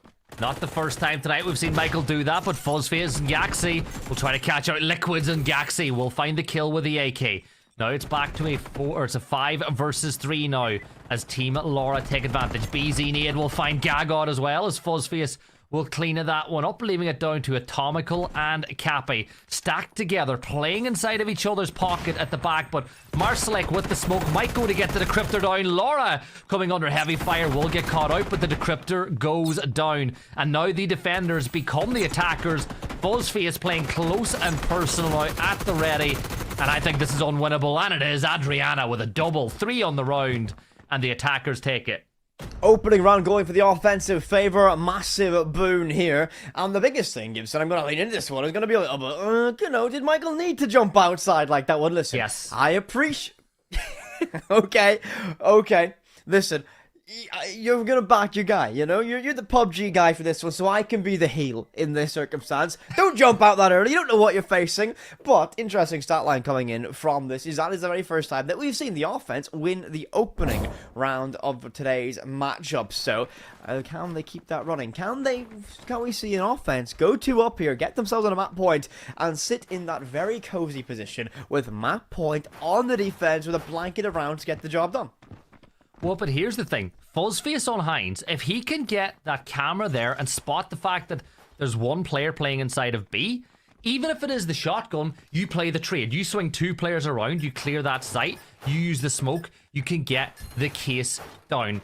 So I think that option's on the board. So Marsalek and Fuzzface should play together as a 2. But of course, as is always the way, once we say something like that, we'll see Fuzzface get taken down by Michael, who gets aggressive on the peak, and Michael's going for a double dip. Adriana, who got a 3k in the last round, coming under heavy pressure. Gas grenade goes out, forces Cappy to go for the swing. Cappy will get traded back, but Whippet, it is a 3 versus 4. Galaxy now steps up next to the plate for this one. Michael, I'm a fan of this one. Passion, aggression, all in combination. But deciding to fall back for a little bit as the front lines form out towards B. The Decryptor yet again knocking on the door. Atomical will be tasked with that defense. Stacks around half wall. Looks aggressive. Couldn't find that pick. And again, just biding their time now. Laura looks to get knock on the door of sight directly. Tantalizingly close. Not got that direct access. Maybe waiting for Gagon to make a flank here. Just holding still. Holding passive in that cover. Behind box. But the defense here can just sit still. Primarily impact sent out. And bit by bit, this offense begins to crumble. Limited HP to work with. Yeah, Marsalek took most of the brunt of that impact as well, as he's down to just the 1 HP. The motion detector will be thrown into the middle of the B crypt now as well, so Marsalek and Laura will reposition this. Now, Laura does have medkits, so get that down, get Marsalek back up to as much HP as possible. That, of course, is the special ability of Fnatic, along with having the P90 on the other side. But one of the people that's actually stepped up to the fray a little bit more is that new operator bringing the AK. It's good to see the new characters of the game get some playtime as well. Yeah, tremendously is again. What I'm looking at here, is we have a very difficult choke point. You have to walk around this corner with 30 seconds left. You don't have a lot of time to go for a variety of options. Galaxy is finally going to get themselves an engagement, but they can't bring that party to the carnival as Michael shuts it down, finds in a second now, and looking to charge straight into the fray here. But the crypt at A has been left vulnerable, but the reinforcements just simply sit there, blocked out by utility and caught out by Michael. It's going to be a massive round. Topical wraps things up, and the defense bring themselves back to level. 1 round apiece. Yeah, the defenders managed to pull it back, so it's the side swap now. So big round for the defenders. Can Team Laura hold back the line? I'm going to say this. I've noticed from the last time we saw Team Laura play to this time, we're seeing a bit more usage of drop down, bringing the M4. I think using those gas grenades like the BZs is a really useful tool. But with the M4, with the fact that it has that little bit less recoil from distance, you know, it's brought more of a mid to long range weapon. I think we're seeing a lot of value come out of that weapon as well. I actually could not agree more with you. Actually going to swap Gagon off the shotgun as well this time as well. Going on a side swap, of course, wants to bring a utility with a little bit more variety. As I mentioned at verbatim, or at ends at this point. Going to be bringing out those drill drones coming into it and barricading off these doorways. Of course, you have limited resources to work with from this as well. Barbed wires out towards the choke point. This is a very intricate defense that we've seen from Laura's team so far. This is actually the most utility extended out towards this northern side of the map that we've seen in a very long time. 3-2 stack up seems to be intent yet again, and this is a very nasty chokehold. Again, you can get yourself in here, and the drone goes out, and they're going to have information there, so they're going to have that cone of vision directly in the side, but Adriana and Laura can just play around it, and they're not going to get themselves detected. HG into no regard as well. Second one tossed out, combination with that drill drone, C4 as well for good measure. Double. And they're just going to double stack that one out. It seems like it's going to be very clear frontline swarming, but again, if you walk in through that window, That angle is so nasty to walk on. You've got to go deep, you've got to clear your corners, and it's not going to be easy to pie every position from that, as you want to get as much vision as possible. Fuzzface seemingly alone on A. Two bodies making their way out towards that. A smoke grenade or BZ goes out. That will find some free damage. Yeah, Laura right on top of that nade as Gagod will trade back the kills. Laura found Atomical. He was pushing aggressively towards site, but those triple C4s will be worth keeping an eye on. Michael and Cappy working on the other side. Barbed wire, Fuzzface, and Gaxi in the way as Gaxi just about gets through the barbed wire with no damage dealt, but Fuzzface with the automatic shotgun will take down Michael. We said that the shotguns at close range can be very dangerous indeed. Smoke Whip, I think, maybe went a little bit too deeper than Cappy would like, but he still manages to get across. But Fuzzface with the automatic shotgun right behind Cappy could be trouble. But Cappy with the MP5 finds Adriana, but just as we spoke, Marslick and Fuzzface combined. Down goes Cappy, and it is a 3v2, making a 3v1.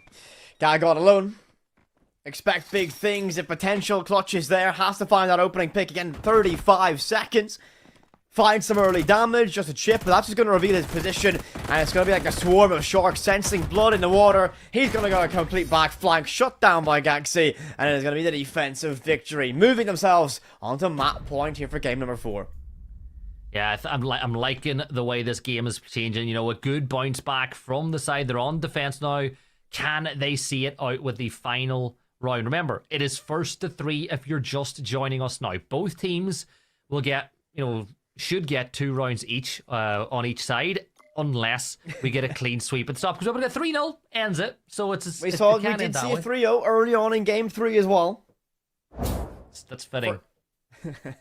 You're right, very much. The first actually sweep that we've had on the broadcast here for this matchup. So, diving into what could be our very final one here on Mansion B. And of course, if you've been watching us from the very beginning, you'll know this is the second time we've played Mansion. Well, no, it's not. It's actually Mansion B. Other layer of it. Separate layouts, or separate bomb positions.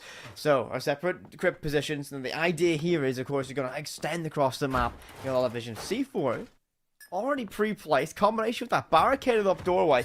What is Fuzzface cooking up there in the hallway? Out towards 90. What's he cooking? You ever see those scenes where people run away from like multiple explosions going off in war films? Yeah. Yeah, I think that's what we're about to see. Cappy will open up the door. I think that you'll hear information. Laura should be listening for the footsteps as the first one of those eyes are sent out, scanning B. And I like this. Adriana just seems to know how far the cone of vision is. Staying outside of that cone of vision, keeping yourself unknown. They're there. Push the button. Fuzzface. No. No.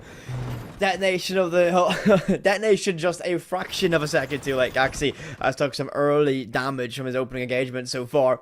And looking to creep their way in. Hammer from Carnival goes out, cracks open the barricade in the doorway, but Adriana behind that deployable shield is going to be able to cause absolute chaos. Just able to sit there and wait for pressure to arrive. Toxic gas as well in back pocket to choke out this play. And all 5 members of the offensive Gagod's team look ready to storm themselves in. HG out behind that, but still no vision to the back of this room yet. A second grenade might be good enough, and it is. Liquids finds it, and this case should go down. Cover is good. Second for Liquids, and a flurry for the offense. Retake is needed, and can Fuzzface find a way back in this one? Choked out, and that cone of vision denies it. He can't sneak his way past this. Blue zone nades will disappear soon, but Fuzzface with the automatic shotgun will get another kill. Atomical does not want to get within the kill radius of that shotgun. Time ticking away though to get onto that cryptor and swing from Cappy with the MP5. We'll take him down. Fuzzface, another one with the automatic shotgun, but needs to find 2 more. Gagod will peek. Fuzzface will fire. The cross not really being held as effective. Cappy would want to get a little bit closer here to play off of each other's trade. Fuzzface steps up, and yeah, there. Cappy took the few extra steps that were needed, gets the kill, and we are going to overtime. Single round shootout to get things wrapped up. Second time we've needed this one, so every single round of regulation and +1 needed to get things confirmed for this one.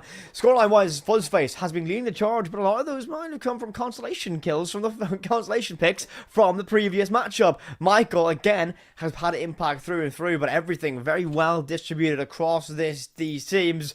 as we get ready for our very last matchup here on Mansion B, and Gagod's roster starting on the defensive side. An intrinsic advantage they've got this time, but not bringing out the shotgun that we expect from them. Fnatic in the hands of Atomical is going to be very important to get themselves topped up in terms of HP, as I'm going to say, expect Michael to go for something very aggressive from a spawn point early.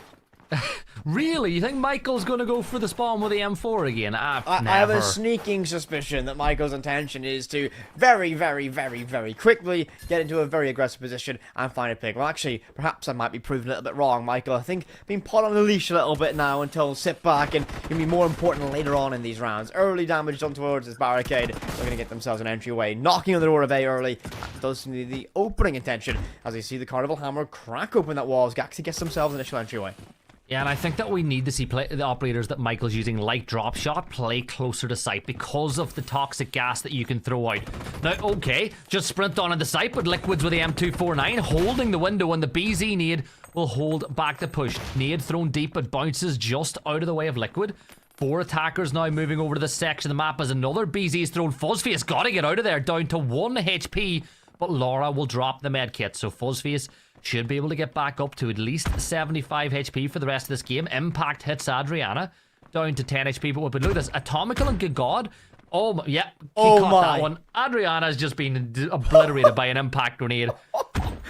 Third impact toss through this, and well, running out of options on the offensive side of Laura's team now. 3 versus 5. Gas grenade goes out, tries to choke things out. And they're running out of ideas, but they're just going to charge in. Wait a second. Gaxi might have to stick this one. How's he managed that then? The Crypto goes down, finds himself traded off. Cappy gets it. But this might be the moment of chaos that they so desperately need. HG goes out. Will it be enough to shut down Michael? Forces him in towards Fuzzface, charging in, but only to be shut down by Gagod. And it's all down to Laura now. Team captain HG goes out. Should buy 1, leaving Gagod with a whimper of HP left. But he's going to try and get this counter defuse going off. Swing needs to be there. Swing needs to be perfect, but the cover is there. Liquid shuts it down. Counter defuse is there. And it will be a victory for the roster behind Gagod. Isn't it fitting that we get you to shout Liquid get the win at some point on the night, Whippet, as the game is won 3-2 on the scoreline. Valiant effort there from Laura's team, but credit to Gagod. They got the win. They were the more proactive, hyperactive team, I suppose you could say, over the course of that game. But look at the kill feed. We saw Michael having a big impact in the first time we saw this team today. Michael and Cappy, both with 5 kills on the board, 4 assists each.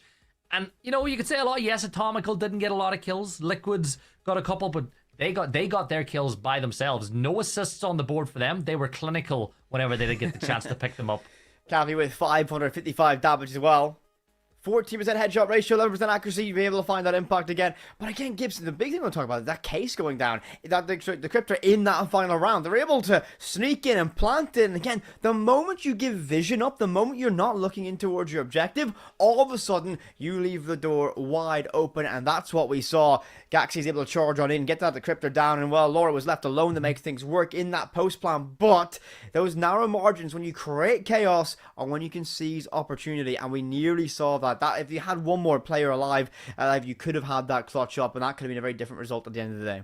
It very easily could have been a different result, but as the days progress with it, we're seeing more and more utility used. Teams are realizing those nades, those impacts, the smokes, the blue zone nades are a vital part of the kit of your attacking and defensive lineup. And when you're not just focused on the guns, that is all that really matters. Well, Gibson, you shouldn't be focused on us anymore because we have our wonderful desk ready to break things down for that one. Take it away, desk. Gibson, you couldn't have said it better, mate. We need to talk about utility. Alex, before we just get onto that one pin, the first time we saw the attacking team actually take the win, was that based down to utility or just strong gameplay? I think it was more down to them not really realizing we've got a completely different map at hand now. We're not really sure what to expect, where to expect certain stuff, and I feel like that was a textbook example of this, right? These teams haven't faced off yet on this map, and it really did show. They weren't exactly sure where they were really trying to get that first contact from. You saw Gargot and these guys be aggressive here and there and get countered on it as well. Michael especially being in deep trouble for one of the very first times. Right, he overextended that towards the outsides of the house in the first place. That's something that we haven't really seen. Even, not even Gaxi has kind of treaded all the way outside. So something that's definitely really interesting to watch in the next couple of games, whether or not that aggressive push is really going to come in handy again. And doing that without util as well. And that's the second big point that you've just mentioned, right? It isn't just any util either now. For the very first time, we saw 2 people now playing with impact grenades as well. I don't think we've seen this today. So it's not just Burzone's grenades, it's not just flashbangs, it's not just usual grenades, it's impact grenades as well that are now chiming into the mix. And it was very effective at that as well. Very often they knew exactly where the players on the other side were. And if you do have an impact grenade, yes, it's not as strong in terms of how much damage you deal, but if you know where a player is, it's guaranteed damage. And that's exactly what happened 2 or 3 times. You saw players being taken down to 40, maybe 50 HP just by impact grenades alone. And especially on the rounds where we saw the defense kind of being pushed back into the decryption sites itself, into the crypts, they use these impact grenades even smarter, because at that point, you know, there's just very certain, very few choke points the enemy has to push through to get to the crypt, and at that point, impact grenades become all the more stronger. So really interesting strategic play that we haven't seen up until this point. Definitely good to be seen coming into this. It's quite early on. I thought we might see maybe more impact grenades come tomorrow in the finals, but there was something else we saw. Felix, the first time we got to see Kayak, he came out in force. God had another bit of util himself as he did launch out that C4. It wasn't quite effective as we did expect it, but it was good to see the player at least come in, and actually from an attacking side as well. He used a shotgun on an offensive. Yeah, a little bit. I would have loved to see it a little bit more, because I'm still not sure. This is one of the very few characters that I haven't played myself. I'm still kind of torn in between. Obviously, I've played him a couple of times, but not really that much in action. I haven't really seen how good the shot can actually be and where it really excels. So I'm trying to see more come out from the players that have obviously prepared for this, especially prepared in the constellations of the team in general throughout the last couple of weeks. So yeah, definitely interested to see Kayak being used a little bit more. Same for Fence. I know we said Fence was the first one that we've now seen out of new characters, but it's literally just been that once again. So I'm trying to see both maybe now head on in the next couple of matches, maybe even head to head next couple of matches as well. I think that'd be interesting, especially the new abilities as well. I think Fence especially can be so very impactful, especially when it comes to defense. Yeah, because you get that sort of information gathering, because it sort of pulses where the players are. And as the players move, the pulse as well. I mean, yeah. As long as you can control the recoil, that's the big thing. Well, one thing we can't control is that all of you guys and girls running out there and making sure you get onto Steam and get the demo downloaded. I want to see you in the lobby with me and Felix a bit later, as we will test things out. And more importantly, go hit that wish list, because the rapid fire shotgun hasn't given us the rapid fire that we expected. But we're going to fire ourselves over to a quick break. And when we come back, it is match number 5, unless we need a decider. See you guys in a few.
They got caught out a little. I think that I want to see improvements for them if they're our next broadcasted game. You know what? I'd like to see that as well. And again, Laura's side, again, I was very impressed what we saw from that one, the previous matchup, and near clutch in that very final round of overtime. They were just so tantalizingly close to it. Couldn't get across the finish line for that one. But Gibby, the big thing for me going this one is that we look at this final matchup as we get ready for the dive of this one, and everyone's kind of tied up in little sections. We got 3 wins, 2 wins, 1 win all around. It's very, very close in our standings. It is. It is, like I said, a win for 3rd or 4th and a dropped point from the team at the top will get them into that playoff that gets them to bye directly towards the semi-final. But this is, of course, PUBG Blind Spot. And what we want you guys to do, if you're enjoying watching the games, is to go to Steam. The demo is available for free right now. And if you like it, make sure to wishlist it to find out when the game comes out. This is one of those games where, it was at first, it had my curiosity, but the more I've watched it, it's got my interest now. It really does. When I initially saw it, it was like, you've got my interest, you've got my curiosity, now you're getting the claws in for this one, Gibson. Listen, I love this style of game coming into it, I love the isometric point of view going into it, and the big thing for me is that interplay of utility, gunplay, and movement. The big thing for me is, you see other titles where gunplay can often be the punish side of things. You're not allowed to express yourself in gunplay. You can see players very much utilizing it. We see for example, characters with the P90 getting brought out time and time again, drop shot with the M4 having massive success with just the end of the rifle, always able to have that danger. And again, we see the M249 be a very useful tool as well. Gunplay is rewarded just as much utility, and I absolutely love every game that we've seen so far. So get ready for this one, Gibson. Matchup number 5. It's going to be Warehouse A for our, what could be our very final matchup of the evening here in EMEA. Yeah, and a reminder as well, but something to point out, this is a game, accuracy gets brought up at the end of the game. We get those stats. You're in a isometric view and you wonder to yourself, well, how do we determine the difference between headshots, body shots, and legs? You can change that manually yourself using the mouse scroll wheel, as to whether you're aiming at head height, whether you're aiming at body height, and whether or not you're crouched as well impacts that. So movement, standing position, all of these things affect your recoil, which I think is a nice touch, because I've seen isometric games in the past where it's just 100% accuracy, the bullets go where you click. It is nice to see a game where little things like that impact your aim. It's not simply click and win on your opposition, of course. You have to aim that. There are weapon blooms as well. At range, you got more accuracy with your sniper rifles. You got better accuracy out towards that mid-range with your ARs. And, well, everybody should know this already, but your SMG shotguns, they're going to dominate in that up-close position, diving straight into this one, Gibson. A big thing already as we get into this one, Warehouse A, our matchup of this one, is the proximity that we see Crypt B to having direct access from the external side. You've only got around one wall to walk into, and again, you can go straight from loading dock into this position as Gaxi looks to be toying with the idea of running out early and looking to find someone in this car park, and well, waiting patiently for that moment. Might be able to find that if they're caught napping. And do they know to check this, as 1,000 days is there for that one, and some early damage done. HG to follow things up as well, as I think a wise decision from Gaxi to retreat back towards site. And again, Laura's going to have that med pack ready for him as well that he can use. Yeah, look, Gaxi's already gone straight back towards Laura, and we'll get it up, but another thing to point, these sites are not connected by a wall. There is a corridor, a long corridor separating the two sites, which impacts how this one will play. Says now inside the building, looking towards Marslek as they trade damage back and forward, and Gaxi will hit him on the flank with the MK14. Marslek now turning his attention to UTK and Cyphus as the two attackers start to line up by the door, but the nade will do a lot of damage onto the shield. But Marslek kept it in the back pocket for a moment like this. Mid-round deploy for this, and he's going to have just enough cover to avoid that drone drill. Some shots sent out wildly through that wall, but the breach is good. And access given. He'll push out towards waiting room, looking to find some chaos from that. HG tossed out, but not the full avail. Great pick there as Fuzzface up close and personal as SMG finds UTK. Out towards lockers, Cyphus, a little bit in a difficult position, knowing that he's got a player just ahead of him. 10,000 days will find that trade all towards Fuzzface. Gaxi's MK14 fires off, and Ceph is next to go, and leaving us in a very difficult position for the offensive lineup. It's going to be a 4 versus 2.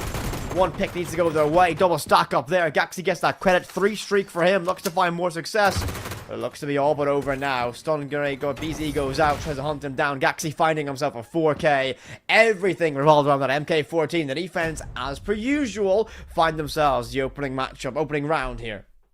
Yeah, and that was a 4v1 at the end as well. So that was it wasn't it wasn't a flawless round win, but it was certainly a dominant one. And remember, this is one of the teams with 10,000 days team that are 3-1. They've had a very good day so far. Laura's team, if I'm not wrong, Whippet, they're one of the teams in the hunting pack. They're one of the teams that, if they win this game against 10,000 days, they'll be on a level record and they'll force that playoff for the semi-final bye.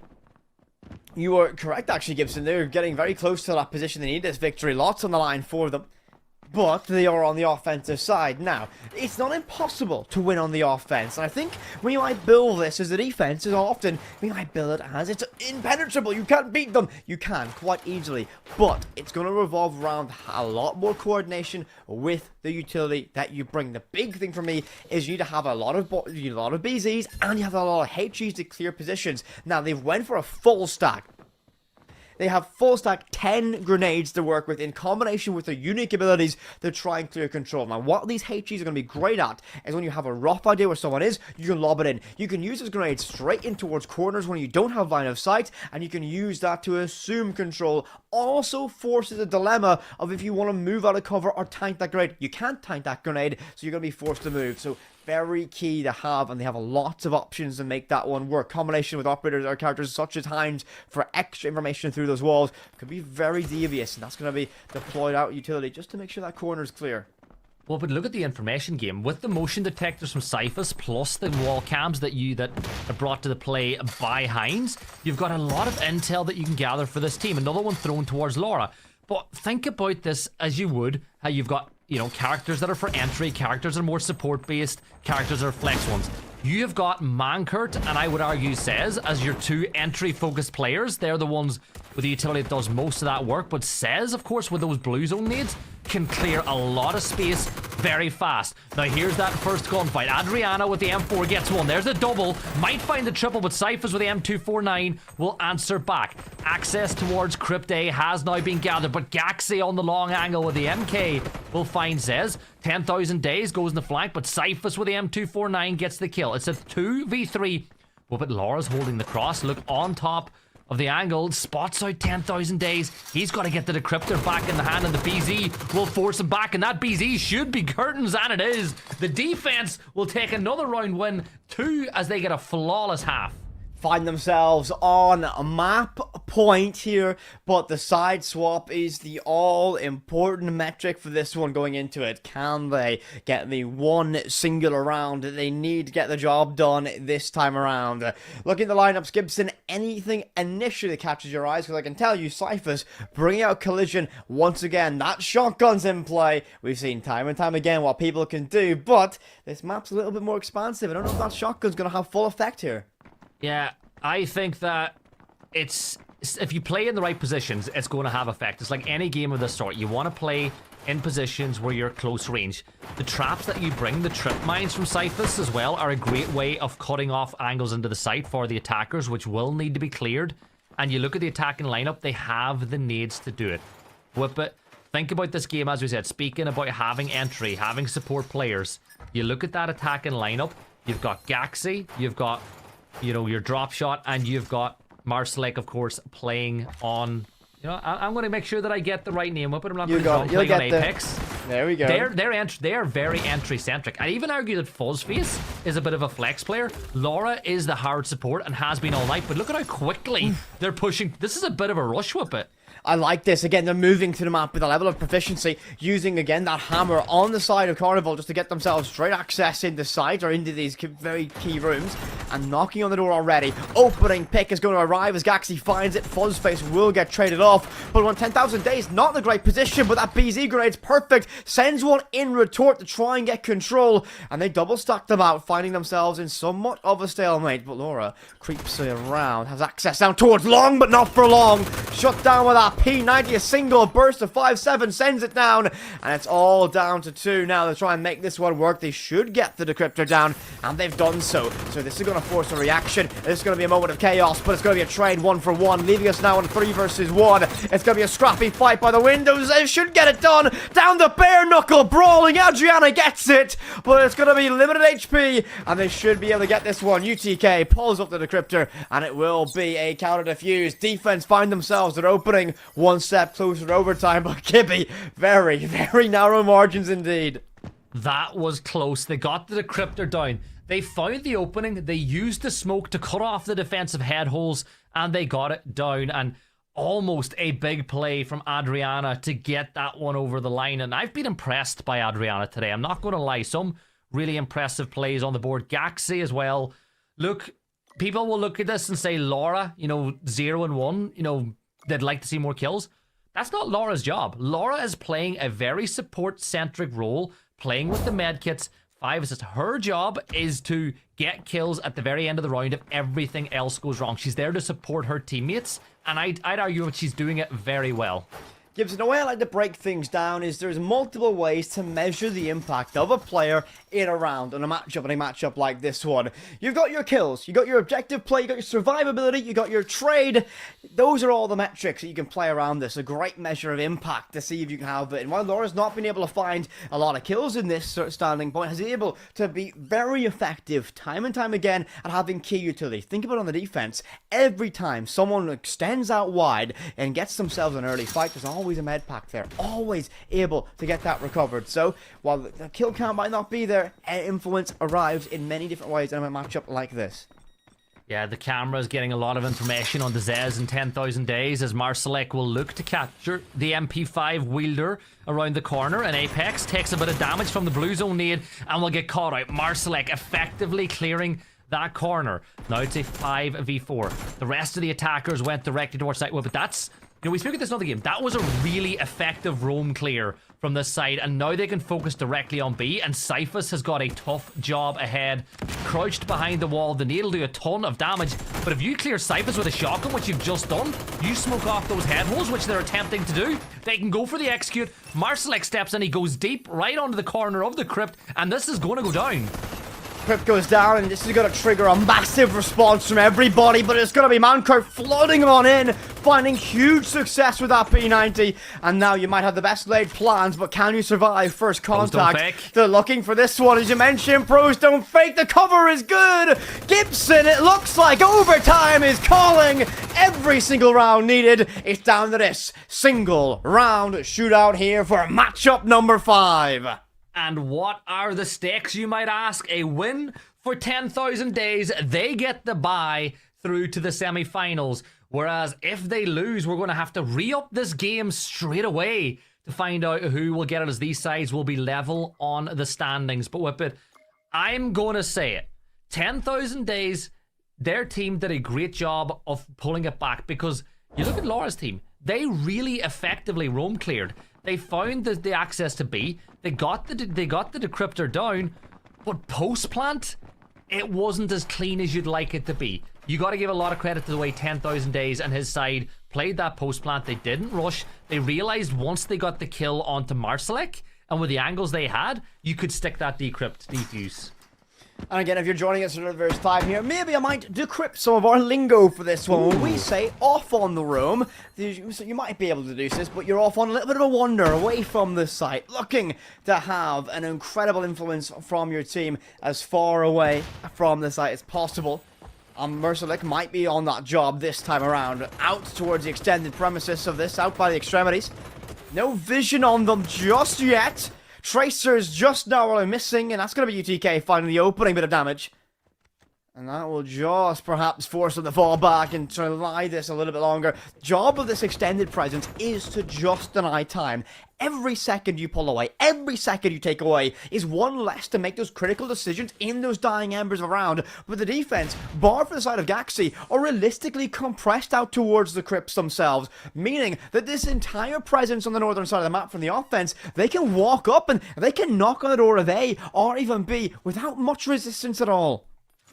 Yeah, you're looking at this, it's the 3-2 split that we expected. The smoke trying to create a 1 versus 1 fight against Gaxi so that Fuzzface can't impact it, but Fuzzface is cut off as things stand. Now Gaxi has a rotate to fall in a quick way back towards Cypher, but I've just spotted it. That single wall between B and the little warehouse chino, the little stock room that we see extended out to, is soft. And as it stands now, the rest of the attackers, they're getting very close to B. First bullets will be fired in anger, and it's Mankurt who takes the damage.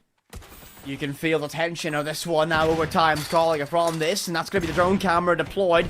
That's going to be the grenade perfect. Laura's going to be the first to fall for that one. A flurry in your kill feed. Fuzzface will get that trade, but advantage of the D offense so far as they flood straight in towards B, and they can't even get a retake now. Gaxi alone against 4, shut down in seconds, and the offense breaks down the front line as 10,000 days roster gets the job done here, and they lock this victory out 3-2.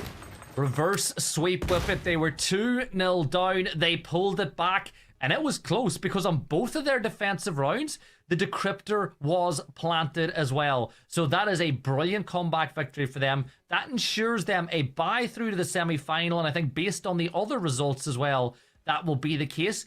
But we have yapped enough. I think it's time to welcome back in the full desk. So we'll have Mark, Felix, myself, and you on the desk to finish this one out. But I'm going to say it, Mark, that was a fun but fast and furious night of action. The night, 100% fast and furious. The mathematical equation, me and Felix come on. If they win, they don't win. Tiebreaker, no tiebreaker. Gargod's result came in. Maths all over the place. It's good to see, even from the beginning of this evening, though, Whippet, the teams I felt were a little bit uneven, uncertain. But these last game 4, game 5, I feel like we're a little bit more settled. These teams are really throwing some punches. I like it. It's going to be that you learn a lot from every single matchup, and you're seeing things get picked up. Again, I especially like the information game coming out for these teams getting much, much better. Their ability to play in 2s and 3s to enable those trades, and they're beginning to get the hang of things now in these best of ones. And of course, these are best of ones, a very dangerous format. You make a single mistake and it could be over and curtains early. As we look towards best of 3s we have in our semi-finals, for example, tomorrow, I think we're going to see a lot more from these teams. And again, they've had more experience now. Things are only going to get better from these rosters. Well, what is good and what is better from the rosters is we got to literally turn the tides of production and go, hey guys, we don't want to make it as clean cut as 5 matches, done, dust, and we'll see you in NA. We actually have to figure out, though, Gibson, who is first and who is second. With Sheeta bagging the win, though, on that last one. Actually, was it a 3-1? It was a 3-1 against Gargod. It does mean we've got 2 teams now which have got 4 wins and 1 loss here. Going into this matchup game, who do you think, Gibson, is going to take top spot at the end of day 1? I know that we only seen one of Shilla's games, but I was really impressed by them. Now, 10,000 Days did a great job of bouncing back on their defensive rounds when the case went down, but I just felt that Shilla's team seemed more of an understanding of the flow of how the game works. They didn't let that decryptor go down as often, so I think that Shilla's team stand in a very good position. And again, it comes down to what I said. They understand the flow of the game. Like, every single character that's in this game that's playable has a very specific role. Some of them are initiators or entries, depending on what game you play. The name will be different for what their role is, but their job is to be the first person in the building, the first contact, particularly on the attack, and then they're supported by all the rest of the team around them. I'll say, I think that, to give 10,000 Days credit on one thing, I think they're very good at using the entry players on roaming on the defense, and then on attack, just getting into the building quickly. Well, 10,000 Days, we know they can come back, Felix, though, can't they? If they're down numbers, it might be 10,000 Days not kind of the case to be able to get themselves into the victory spot. They actually dug really deep in that last round to come back, Felix. A lot of util, a lot of different characters for this team, despite being pretty strong across the board. I feel like they're not 100% set on who they're playing yet, because we see a few tweaks over the board.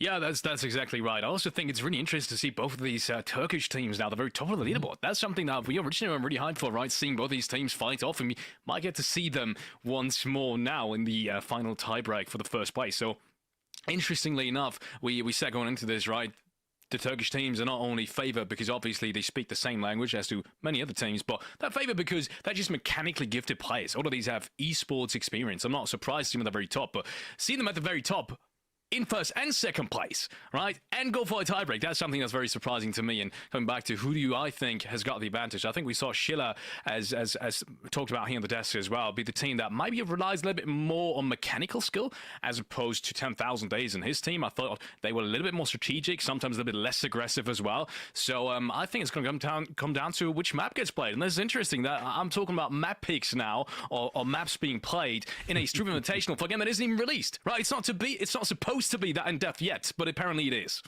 Features to come, shall we say. Anyway, that's enough for me and you, fellas. Let's hand it back over to these 2 amazing casters because it is a decided match. Match number 6 is coming up. A bonus whip it, so we're having a little tiebreaker between 10,000 Days and Shill. And you know what? At a normal broadcast, you'd be like, another game? But I'm ready. These games are short, they're sweet, they're to the point, and this is it. It is 10,000 Days against Shilla. This is for first place on day 1. This is for that seeding, and you know what, Gibson? A little bit of pride as well to be that #1 team coming into this one. Any initial predictions, Gibson? Because I'm going to say this straight up. My prediction going in this one is 10,000 days. I think we get the job done here. You know what? Just because it's the first day on a new show, I'm going to go the other side. It's as simple as that. You've got to create some drama. You've got to create something, Gibson. That's going to be against me for this one. As we move into our tiebreaker matchup here, a special 6 matchup for everybody watching, as Heritage Hospital Layout A, our battleground of choice for this one. We've seen these teams get better and better every single time we've seen them play. Can they get across the finish line here for 10,000 days? Victor of this one takes that #1 seed, moving into tomorrow's playoffs. All the pressure now. 3-2 split from the offensive lineup yet again. UTK and Zez all by themselves out towards the left-hand side of your screen. And the defense looks to be incredibly compressed into this middle quadrant of this building. Looking to play around this 4-stack of rooms all together. Looking to be reactive to this one. Rotations between A and B established. And I think they're going to slowly creep out for this one. They sense that pressure arriving. Some early damage done. Zez is going to be unkeen to take that engagement now. Reduce around half HP. Yeah, and you look at the lineup as well. No Hines, so no cameras to get information. So really you're resorting to what can be gathered by Fnatic, or not. What did I just say? Fnatic? That's my bad. You know, it's a new game. Come on. It's a new game. We're getting used to all the new characters that are inside the game. But the information that can be gathered. Now, Nade will be tossed with it, as no damage will really be dealt off the back of that one. But CC's going for a bit of a crouch walk. Zez with the MP5. Here's the footstep. Gets ready. Zez is quicker on the draw, and CC is forced to sprint back down the corridor. But you've got your back to Zez. You can't run away with your back to an attacker. And that'll be the opening kill in favor of 10,000 days. Asni is under a lot of pressure, but 10,000 days will get another one. Schiller with a shotgun, though, is going to get traded back. Asnia with the swing. And we've seen some Asnia magic tonight already, but we're not going to see it in the first round. The attackers take it, and that was dominant, but Whippet, it was done with the barrel of the gun. Remember, the desk said one side a bit more mechanically, mechanically inclined. Well, 10,000 days on his side, they stomped out the opposition that time. They were very, very effective at doing so, and the big thing about that, again, you can't let them in with your opening engagement. Now, it's unfortunate. Again, CC goes for that crouch walk, looks to get around out towards lobby, and just not quick enough on the draw, decides to retreat, but instead of an active retreat, walking backwards with your rifle primed and ready, decides to run and present an easy target, an easy shot in the back, and they will take that every single day of the week. Yes, Zez gets that one, and it's going to find ourselves now in a position where the offense win the opening round, and this is going to be a detrimental position to find yourselves in. The defense has been primarily the primary side you want to get your victories on today so far. So, defensively now, from Shield's team, you got to feel they have to get this round, otherwise it might be a very, very difficult chance to get that #1 seed. Yeah, the defense or the attacking lineup is identical once more from 10,000 days and his side, and I think that I see no real changes on the defensive side either. The character pool is we're in a new game, so it's not the largest we'll see in the game, but we are seeing a preference towards certain lineups. UTK will get challenged by CC with the MK14, but forced back into cover. Now, last time CC got caught retreating away in a gunfight, I think this time CC needs to play a little bit closer to the rest of the team. Mankurt took some early damage out towards lobby. Medkit's been dropped to try and get themselves somewhat recovered. Back to a little bit less than full HP, but still back in the fray. Lobby into lounge now. Gain control is there. They'll break themselves through this soft wall. They'll walk even deeper in towards MRI. Just looking best they can to try and find some access. Braun just hiding as Zez will find that opening. The offense seemingly on a roll as Eno falls on that one, but Baron's going to open up wide. Cephas first to fall, finds a second one. 10,000 days next to go. Mankurt needs to find this trade. BZ will force him straight back to storage. Zez not quick on the draw this time. CC does escape, and the retreat is good. But the offense all forced to fight separate battles. No one close enough to work for a trade. And the defensive lines have made the wise decision to fall back. They might read a rotation. They might think Mankurt wants to go all the way back via lobby, flank up 90 via the vents. HE goes out looking for access in day. But for the offensive team for 10,000 days, they're just knocking the door, and no one seems to answer. BZ buys some space, and this might be access into A. Yeah, CC playing inside of Tetris now as things stand, as he gets tossed his way as he's forced further and further back towards B. Now, Terzkov is the defender that's anchoring the site. 30 seconds to go. Blue Zone Lead will get the kill, which will put it down to a 2 versus 4. Now, this is the thing, though. UTK does not have the decryptor. He's got to go get it. Shilla is holding it. Now, Baron, I'd like to see Baron a little bit closer, but we'll speak on thing. And there you go. Defensive team victory. And that is 1 round apiece. That is what the defense needed. Shilla so desperately need to get that back to level. Side swap arrives, and now we've seen a successful offensive take, so it's not past the point of impossibility. I was very impressed from 10,000 days in the opening round, but a great adaptation was made. Shilla's side able to read into that one, and the big thing about that is it's all going to be down to that massive play outside of X-Ray Machine. Able to find a huge impact. I believe it was Baron, yes it was, finding 2. Unraveling that one, dropping the decryptor cold as well, out towards lobby. Forcing a complete redecision, a repivot from what the offense wants to do.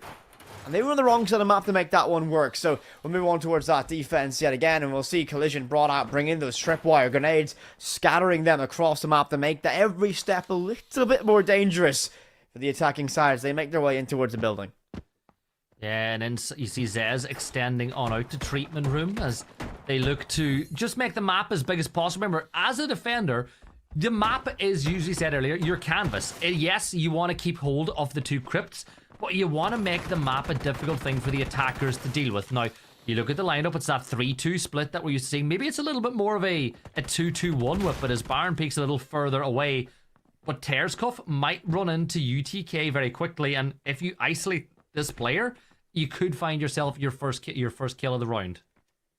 UTK, as you mentioned, just so alone. Zez as well, no one in near proximity from that as well. Mission sensor goes out. And they're just taking their time here in the offense. This is the right decision. You don't want to rush too aggressively in this, but you need to have some level of information.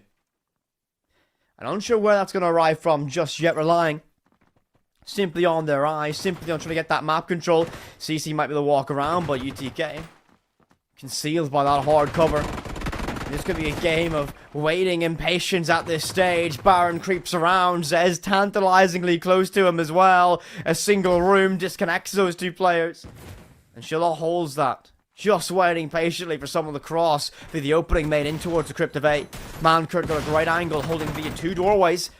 Very difficult to spot him out. And Zez still on this crouch walk flank, but hasn't found success with it just yet.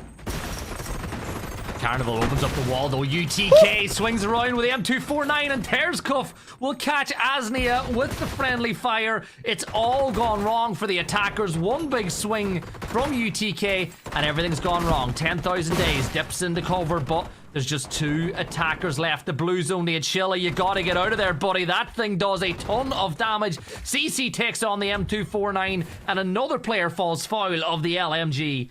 And Shilla, last player alive now. M4 in the hand, at the ready. But UTK, why not swing? Get the kill. 4 on the round. And the defenders now move to map point. All down to this single round. It is overtime or bust for the side of Shilla.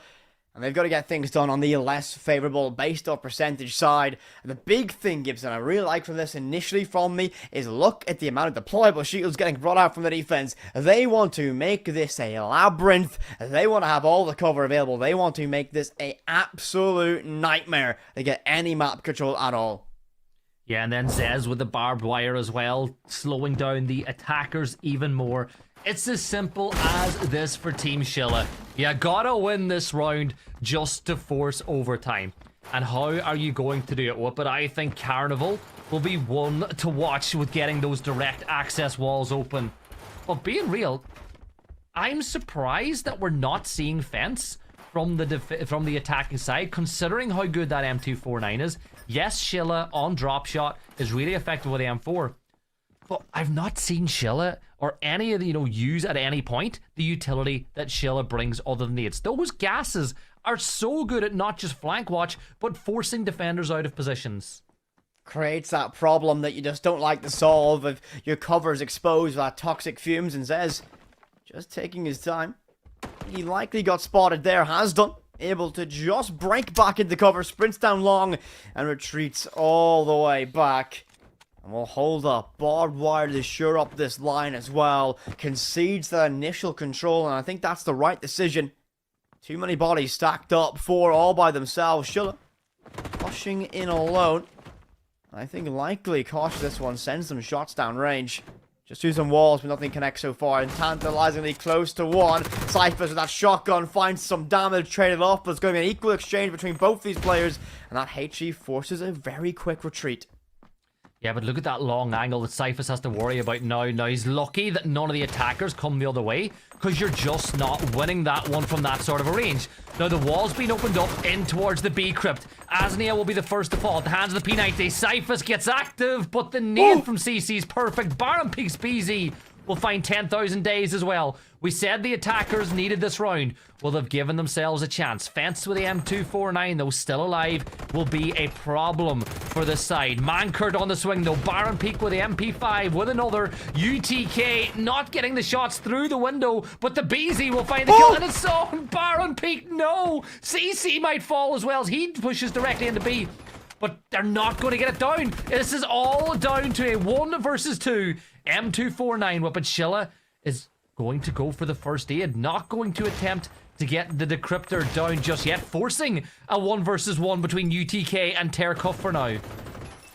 This decryptor should go down. UTK has no idea he's going to be in full flank here. Schiller pulls off that and is going to be shut down. M4 locks it out, and Gibson, once again, we need every single possible round here as it comes down to this. A single round shoot out in overtime to decide who gets that number 1 seed. Side swap arrives, and Schiller's side have landed on the perhaps fortunate side of the defense, while offense have been reigning supreme here on Hospital A.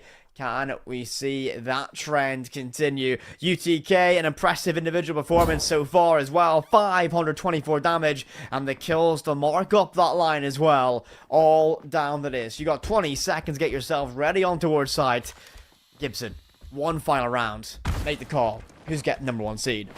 Oh, I'm not going to lie, I've flipped. I've changed my mind. I think 10,000 days team's going to take this win. But look at the lineup being brought by the side of Team Schiller. We were speaking about deployable shields and having 6 of them being a lot. They have brought 8, and then Asni has got a couple of those impacts as well that, you know, we've seen used to pretty good effect earlier on today. And the attackers, they're all going... Yeah, you know what I'm speaking about. But all the attackers... HEs to work with for the offensive lineup too, so you might have an abundance of deployable shields, but there's an abundance of explosive elements to clear that utility. Of course, it takes more than a single HE to get through that through. Carnival's hammer will crack open and access straight towards vending, out by 90. Lots of expansive positions, but you got to feel the defensive side. And right now from Schiller, their options, their primary goals is sit still, wait, and bide their time. Zez makes an entryway out by treatment. Might be able to creep all the way, so tantalizingly close towards site. Early damage done, and Schiller will take an absolute beating. Single point of HP, and I don't know this Fnatic case anywhere close to get that HP back. Oh, they've got to fall back, and you got to get closer to the teammate and get it off, as you don't want to be fighting as low HP as this. Wall open, direct access to A, but remember, once the wall opens, the defenders can fire through it. CC with the MK will get the kill on the 10,000 days. But oh my god, in the blink of an eye, we're seeing the kills traded back the other way. Zez and Mankurt will find 2. And that leaves it down to a 4 versus 3 whip. But Asnia inside the site. Blue zone nade forces Asnia to fall back down to just about 10 HP now as the attackers start putting pressure directly into A. Mankurt with a swing with help for the UTK is going to go to get the decryptor down. The shield now working in favor of Cyphus as CC tried to make a play, gets caught through the wall. It is all down to Asnia. Only 1 kill going into this round. Zez will get the kill though, and the attackers, 10,000 days, they get your bye. They're top of the pops on the Saturday, and they're going to be going into Sunday feeling good. They get themselves that seed, they get a bye going into our semi-finals. Gibson, what a matchup that was, and somewhat flips the script to what we've seen traditionally. We see the offense be more dominant, more effective, and that was a fantastic performance indeed. That was a great performance, and great performances need great breakdowns. Let's bring in Mark and Falix to talk about that last one, our final game of the night. Well, we'll leave. There we go. There they are. I love Paul. Hold Gibson there for a little bit longer. God, talk about going to the wire. When we needed it to go all the way, it was always going to be those two teams, as they did match up really, really well. 10,000 Days delivering the punch that was needed at the very, very end, Felix. We spoke of Cam, though, and it's the first time we're really starting to see these teams kind of picking their roles. Hey, I am this character, and this is my job, though, Felix. And actually, they got themselves to a victory. Yeah, I think we've seen that case, especially with the new characters, right? We saw Phosphorus a couple of times with Kayak. We're now seeing Fence, especially picked on the defensive side. And it makes total sense, right? That's what some of these agents, some of these characters are supposed to do, right? You can see their abilities. They're supposed to be playing a specific kind of role. And I'm yet to see Fence really being used on the attacking side too much. That monitoring gadget is just a defensive kind of gadget. So I'm not expecting to change anytime soon, and it works as well. Not only works in terms of the gadgets, but it also works in terms of the weapon choice. I think the second time in a row that we've seen Fence not only being picked, but having massive impact at that as well. And the same could be said about Drop Down. So Drop Down isn't just a thing where Michael picks it and suddenly it's amazing. It's actually a really well thought out attacking character, especially that gas grenade launcher. I think it's one of the few characters as well where you can make the argument it's probably best on both sides. I was about to say exactly the same. For me, Drop Down is my favourite character because it could play both an aggressive attacking, and obviously you can launch the gas nades into the area. You can also use them as smoke cover. We saw those gas nades, Gibson, being used to stop people's line of sight into the site. Loads of smoke, but also on the defensive side, if you want to stop a corridor, maybe Drop Down is the character to pick. Yeah, Drop Down is pretty good, and I think of those toxic canisters, I'd like to see. I think that with the fact that you can take on long range engagements with the M4. It puts you in this weird limbo, right? Because yes, you're good at long range, but at the same time, you're very good at denying space. In other titles, we see smoke canisters like that being used in particular to stop cases from going down in late round situations. So I think we'll find out where Drop Shot lies, particularly in the defense, the more this game has time to breathe and grow. But I want to pick up on Fence. You spoke about Fence being used a lot.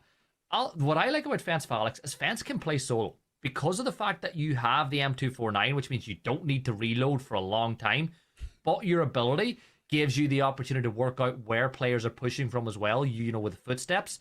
It means you can play your own swing. You can get the sensor of when this thing's there, and you can swing around the corner with the M249. I think Fence is a very good solo-minded operator.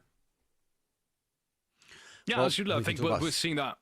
You go ahead, Mark, but let me just finish that No, thought you very can quickly. go, mate. No, you put your point in, because I want to bring the leaderboard up. You do your point, and I'm going to go to the important stuff, all right? Absolutely. Before we go to the leaderboard, let me just finish that thought. I thought exactly the same thing, actually. I think we saw that a couple of times as well, where he was the solo player as soon as contact was being made on the other side to kind of fall back, actually, kind of opposing to what we would expect, right? Him to kind of get into the action, use his monitoring gadget to get as much information as possible. No, he was actually the one that covered the backside. So I think we not only saw your theory in the last game, we saw it in the game before as well. He was the solo player that backed himself up into the corner and made sure that he got as much information on the other side while the attacking happening on the other.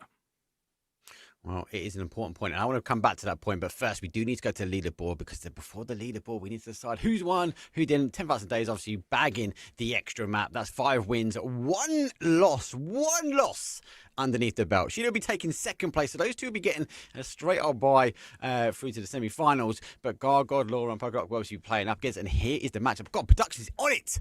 Laura versus FitCop, and then obviously God versus Poker. That is an interesting matchup, and I actually think Whippet, they're quite level.